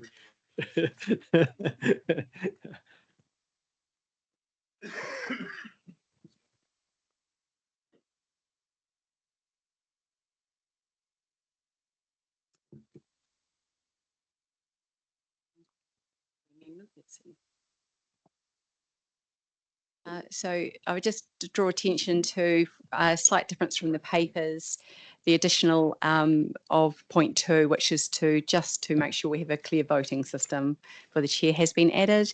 And number 4, just based on feedback from the chief executives, just that addition around the terms of reference adopted the committee so that the draft is available and is approved by the whole committee.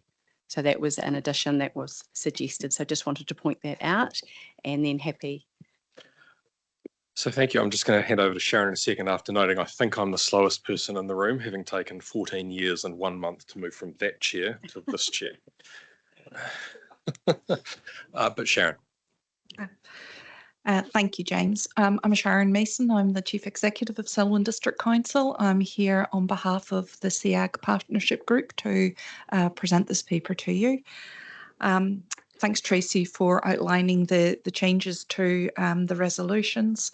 So the purpose behind the paper is really to outline an opportunity that has come through from one of our workshops that was held in April around the purpose of SEAG. And through the body of the report, particularly around 4.8, we have identified some of the key themes that came out of that workshop around the purpose of GCP, value add, and it also intersects with the relationship with the Canterbury Mayoral Forum, which you would have heard several times mentioned today.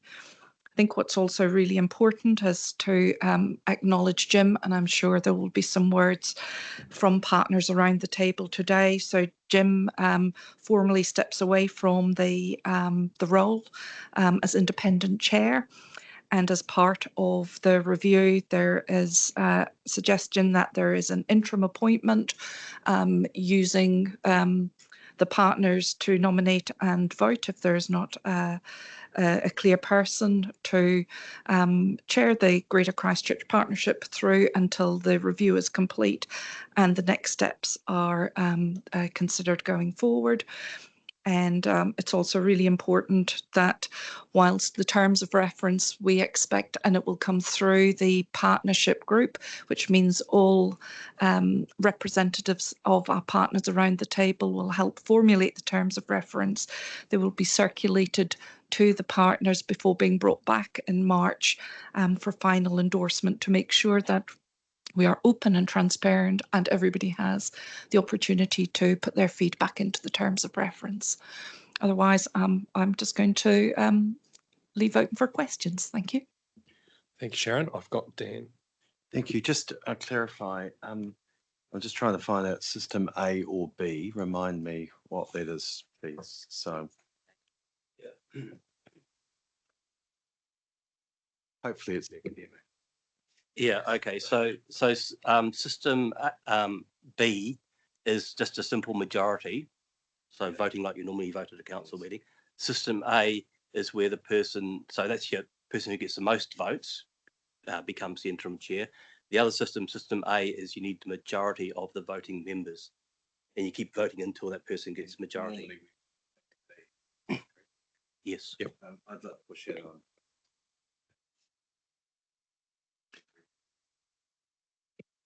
Okay, thanks, Dan. Jane, we're on questions for Sharon, and then we'll come to the motions because there's questions about how we put the motions. You lost the toss, did you? Arm twisted, yeah, rubber arm. So number one, where is it? We support the review. Good, timely that that's done. But we would want to make sure that we're included in the scope, setting the scope of the review. The second thing is that this whole idea about a interim chair and a non-independent chair into the future, then we oppose that. We joined this committee back in the day on the understanding we would have an independent chair, which was a point of a great deal of importance to us.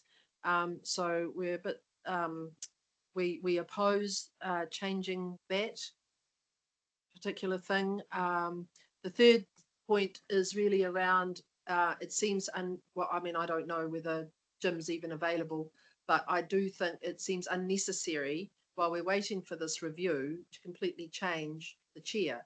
And I don't know, he's not, I don't know whether this is, oh, yes, okay. Oh, well, I'll say, I don't know whether this is a performance issue around the current chair, but we see no reason why he should not continue in this until the form and function review is complete. Have I covered it all? I think you've covered it all. Thank you, Chair. Thank you. Thank you, Jane. Any other questions for Sharon? Thank you, Sharon. Look, I could step through one motion at a time because some of these motions are contingent. You know, we have to do the voting system before we do the vote. I propose to do 1 and 4 together unless there are any objections, just to speed things along. Then we can do 2, 3, and I want to separate off 5 anyway because I think it's an important matter to dwell on, not in its own right. So if everyone's comfortable, I need a mover and a seconder for 1 and 4 as amended, or as presented to the meeting. Well, I'm prepared to indicate the whole, but happy for you to take them in part, Mr. Chair. Okay, Dan, and that. So system B would be agrees to voting system B, and in 3 inserts the name Mayor Phil Major.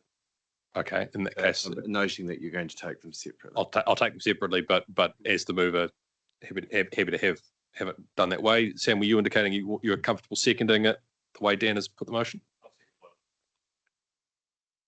I just think stepping through it makes sense. So, Sam seconding. Either of you. I'm happy to remove that later then. Yep. No, Dan, do you? Oh, look, it's just principally, well, firstly, voting system B, it's just, that's procedural, right? But in 4, you know, I definitely want to acknowledge Jim for the contribution he's made. I actually convinced him to put his name forward for this in the first place because I thought it important as we were moving from a previous interim chair, chair that someone of his experience come in here. But I think we're at a point now, we're at the end of this, coming to the end of this train, and we should have really dealt with this sooner. I think it's time that we have that chance to really make a decision about our future, and that is what the review will undertake. It's making no conclusions about what and how we will be chaired and run. That'll be up to this body to determine. And I think the scope, I think that's a really important point Jane made before, which is totally supported by us, that it will come back, or our council, it comes back here for our endorsement around that process. But we need to find a chair in the interim, and I've foreshadowed where I'm sitting in and where we were sitting in that space. But I just want to acknowledge Jim's contribution. It's been extensive not only as Chief Executive of our council, but also as in his many other roles that he's undertaken, which is probably well in excess of 20 years. I also have been involved in this partnership since the early days, and probably the longest serving member in that regard. Anyone can claim otherwise. I'm not anxious about that, but I remember the early days where we didn't get on, and there were some real challenges. To note where we are today is remarkable, actually, in that we do have great relationships across the table where we trust each other. It hasn't always been that way, and that's sad from the past. But now, I think with the leadership that we have, the elected members across our tables, our relationship with our partners, I think we are in a good space. And I think we should all be proud of that. And there comes a point in our time where the word independent, do we need to have independent in there any longer? And it should be a chair for the partnership. But that doesn't matter for us all to consider as part of the review. And that's an important task that we need to undertake over the coming period of time, just so we're fit for purpose. May conclude that we are just the way we are. We might want some tweaks, but as we come to the next triennium, I think it's really important that we've undertaken that, so that we get a lot of pressure on us around costs, structures,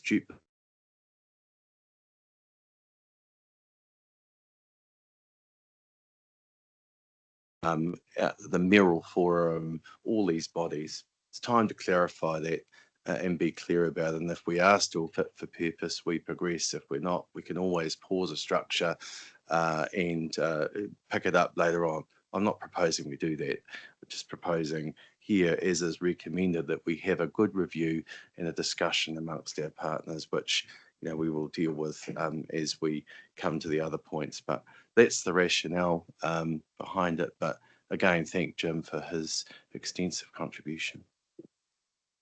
Sam. Yeah, I'm happy to second 1 and 4. Yep, if you want to speak to 1 and 4, that's fine. Because I feel that so a couple of things. This committee is not fit for purpose. We're slow. We a number of things that aren't right for the current Greater Christchurch and the future that Greater Christchurch should be. So I really welcome this review and look for meaningful change in the way that we function and work. And that needs to fit in with the review that Canterbury Mural Forum has currently asked its chief executives to work on for all of Canterbury, which we're expecting a report early in the new year as well. The future for local governance for Canterbury matters, and that will include whatever the governance structures are for Greater Christchurch. I'm a little bit, if we're speaking to all of them, number 3, in appointing a chair, I had been led to believe that mana whenua were happy that we went through a change process, and so it surprises me that we are hearing this today. Although I do know that from Tomutu's perspective, they didn't want that shift and change. So I'm kind of wondering how we, if there is a resolution to the direction that's in front of us based on what you've shared, Jane, that doesn't kibosh moving into something new next year. And I think we're saying farewell to Jim, so I'm not sure that saying farewell to someone and asking them back is a very fair way of treating someone. But it doesn't seem as simple to me now as just throwing Phil in there when mana whenua are unhappy with that as the proposal going forward. So in the end, we're going to say it's a majority decision. That was when we get to the voting system, if that's the way it's going to go, there'll be an answer and an outcome through that vote. But I just signal my discomfort with that. And you're going to come to 5 later separately, and I can talk to Jim on his own. Yeah, I will. Okay. Yep. I'm just listening to what Mayor Sam's saying, and to be honest, I had a similar impression that he had. There's no reason why we possibly could pause for further consideration and come back. I guess we don't want a divided position if we can avoid it. Really, We will need a chair for the March meeting, but that would be the first item of business for the March meeting. Well, if you, I guess if you want me to open that meeting, then it's a bit messy. Yeah. How about we do 1 and 4 first, just to get that off the table, and then we can. Yep. So, Neville, if you're going to leave an independent chair there until March, then 4 doesn't exist. my advice is that Jim's contract has come to an end. So, is it possible we could have a pause, Mr. Chair? And sure. A reflection. Yep. If you'd like a 5-minute break. Yep. How about we take a 5-minute break? Because we weren't consulted, understanding Jim's contract is coming to an end, but we were not consulted about the next steps forward at all. So how about we take a 5-minute break and we come back in 5 minutes?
Mr. Chair. Yeah, no, we'll let Dan Just, talk. Mr. Chair, we, at this stage, just moving 1 and 4, the other items we are going to leave, lay on the table until a later. We will move 5 though as well. Oh, of course. Yeah, no, just to be clear. Sure, sorry. No, that's fine. So at the moment, But we're not moving 4. So Oh, no. we're moving. No, we're moving. My intention is to move 1, 4, which is the terms of reference, leaving 2 and 3 on the table. Correct. And 5. Yep. Okay. So at the moment, correct me if I'm wrong, I've got Mayor Dan and Mayor Sam moving and seconding 1 and 4 as a single motion. I'll come to 5 in a second because I want to give people an opportunity to speak to 5 separately. If that's okay. Yep. Anyone else? We had a bit of a discussion. Anyone else wanting to speak to 1 and 4? No. Right. I'll put the motion. Those in favour say aye. Aye. Against? Carried. Thank you very much. 2 and 3, my read is that they will lapse through lack of a mover or seconder. Correct. Excellent. Brings us to 5. I guess I'm looking for a mover and a seconder, but Dan, you moved a lot, so Dan. I'm happy to move. Second. Sam's a second. So Dan, do you wish to? I've already spoken to that before. You did. My reflections there, and that stands. Sam?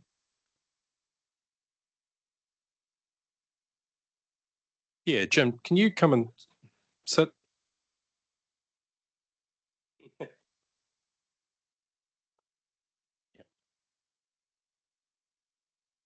Sam. Jim, I mean, I've got a massive amount of respect for the work that you have led us through around this table, the conversations you've led the nation on around local government and provoking change and thought for the future. Your years sitting here as chief executive with a deep, intimate knowledge of the greater Christchurch context, the challenges, the differences, and with one another. And I thank you and acknowledge that history of work and have really appreciated your leadership in this space. And to formally acknowledge that today is a really important thing to do. So thank you. Thank you, Mr. Chair. Yes, Jim, look, thanks very much. I want to reiterate everything that Sam has said. I've had the pleasure of working with you for nearly 24 years now, and each one of those times has been a very positive way of working. One of the things that I will say is they always say that elephants have huge memories. There's one thing with you, Jim, you can't get away with anything with you because you remember everything that's done, which is a huge benefit to certainly committees like this. And you know the history of where we've been, and you have a good forward-looking pace about where we're going. So look, I just personally want to say thank you very much for everything that you've done, not just here, but for local government, and certainly for the best council in the country, Waimakariri.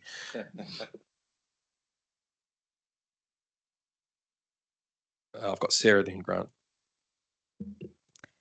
Kia ora, Jim.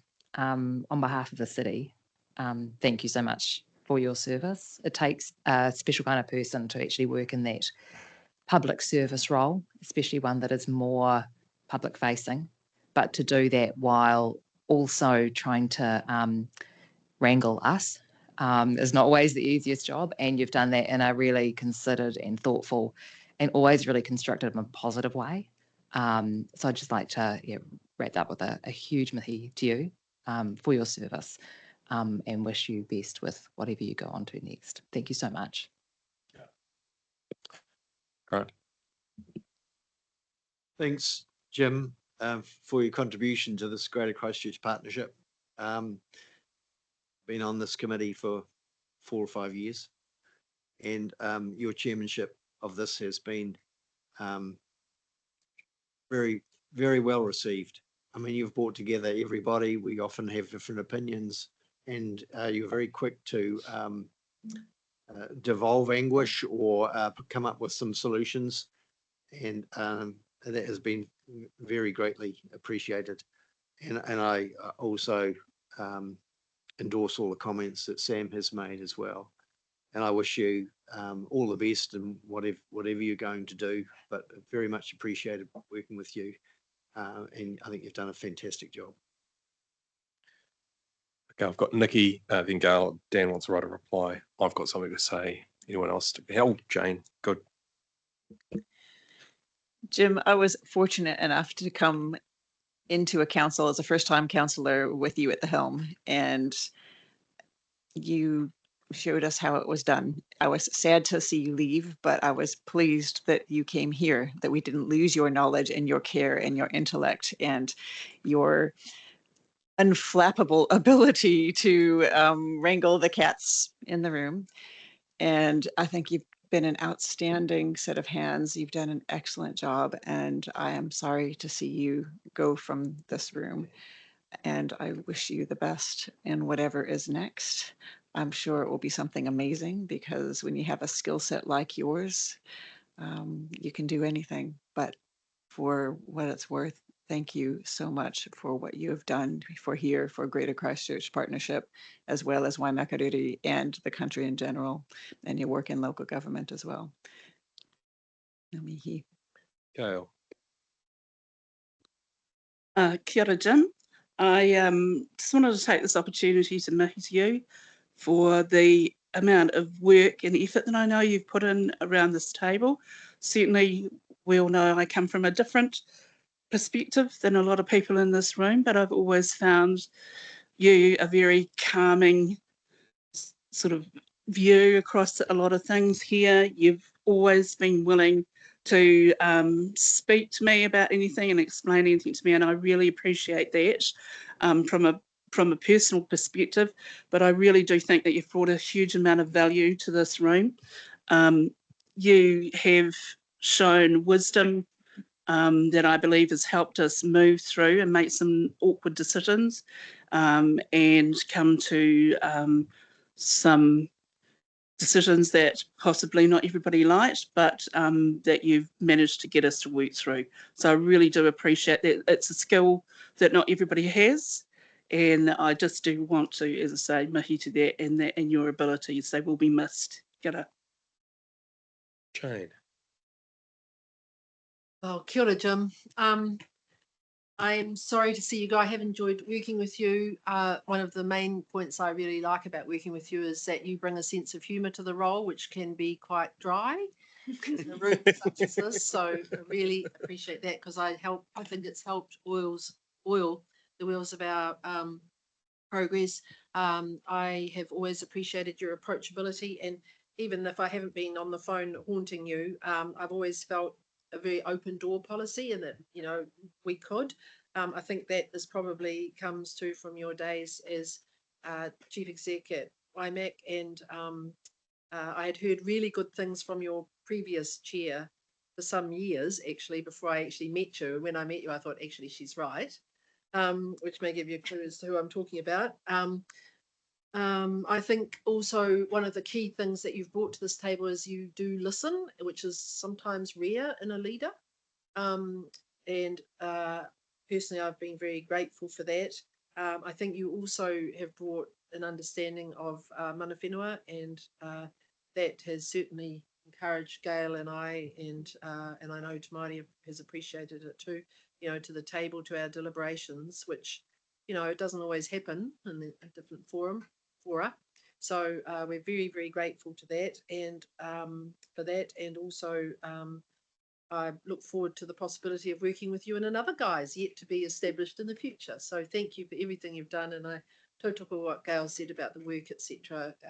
We're all very appreciative, grateful. Thank you. Dan.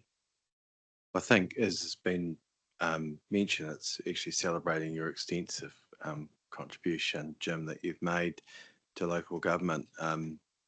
Our district will always be thankful to you for your leadership through some of our most trying times, both the earthquakes and then COVID. And for me, as a new mayor coming in, I couldn't have asked for better guidance and support. And I know that you and David had worked that out before, in terms of making sure that one of you would be there to ensure that there was a transition, whomever the choice of the public was going to be.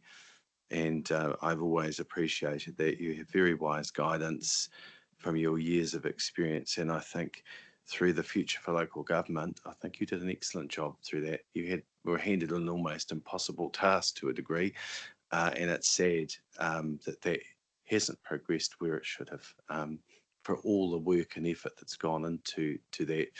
But, doesn't mean that that's all lost because it's not part of a current flavour. There are some very, very good things in that document that I do hope we will continue to be able to progress on, because there's extensive work done with that. I think from the comments here today, how valued you've been. And as I said before, it's about celebrating your extensive contribution. It isn't always easy being the independent chair and leading the partners through. I think you've done that really well. It's we're a challenging bunch, it would be fair to say, and you may wish to have some comment to that. But look, I just say to you, I know that you and Sarah live in our area and will continue to do so, I hope. But wish you, Sarah, and family all the best going forward. And I'm sure this won't be the last involvement we will see you in. So thank you very much, Jim, for everything you've done. Jim, I'm going to give you a right of reply in a second, but before I do, I just want to thank you personally, myself, both from NZTA, but also from the multiple roles I've had around this table. I don't know why, but for some reason, every time I hear your name, I still have a mental image of meeting with you with chief executives at either Curator's Cottage or the George or wherever it was we met to argue things through in the very early days of the partnership. It's all largely been said, but you did a sterling job then, and you've continued to do a sterling job on behalf of the partnership through its entire existence, and thank you very much. We do have a gift for you, and then I'm going to let you.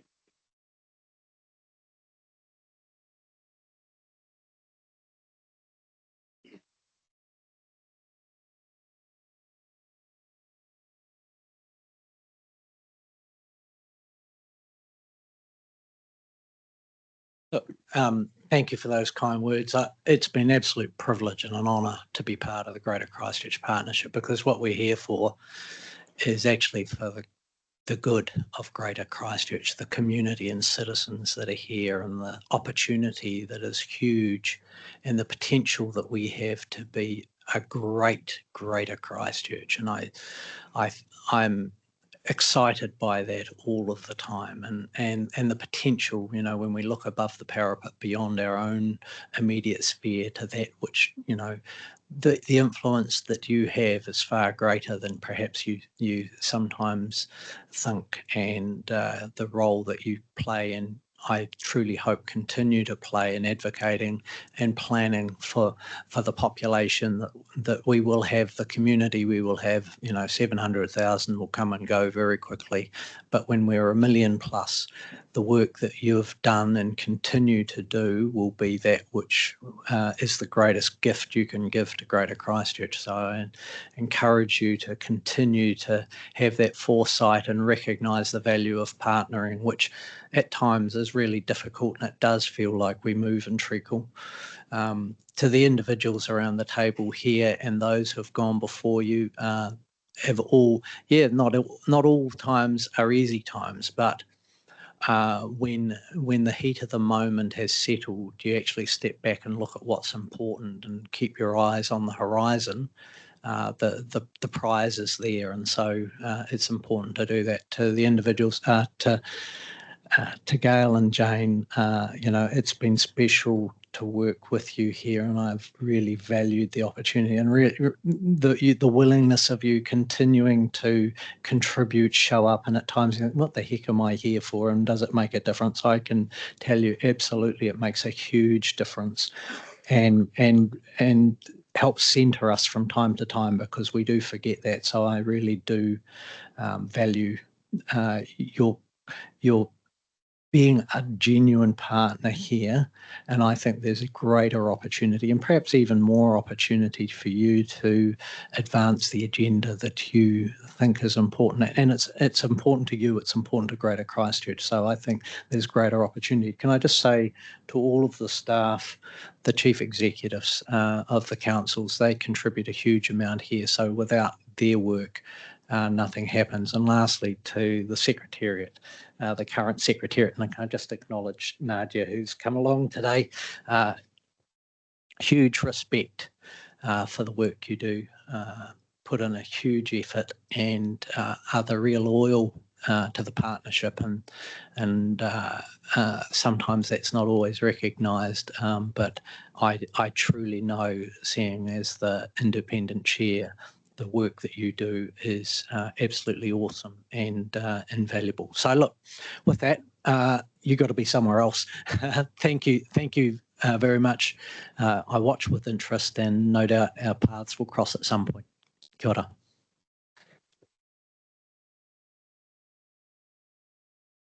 With that, I'm going to declare that motion passed with acclamation. So, right. So that just leaves us one other. Thank you once again, Jim. That leaves us just one other task, which is to close the meeting with karakia. Ka whakaaria te tapu, kia wātia ai te ara, kia tura ki whakataka ai, kia tura ki whakataka ai, hui e tae ki e. Could everyone have a great break? Please look after yourselves and drive safely. Hope to see you all on the other side. Thank you. Those are inherently more safe activities. Yeah, for those who aren't rushing away, there are refreshments in the councillors'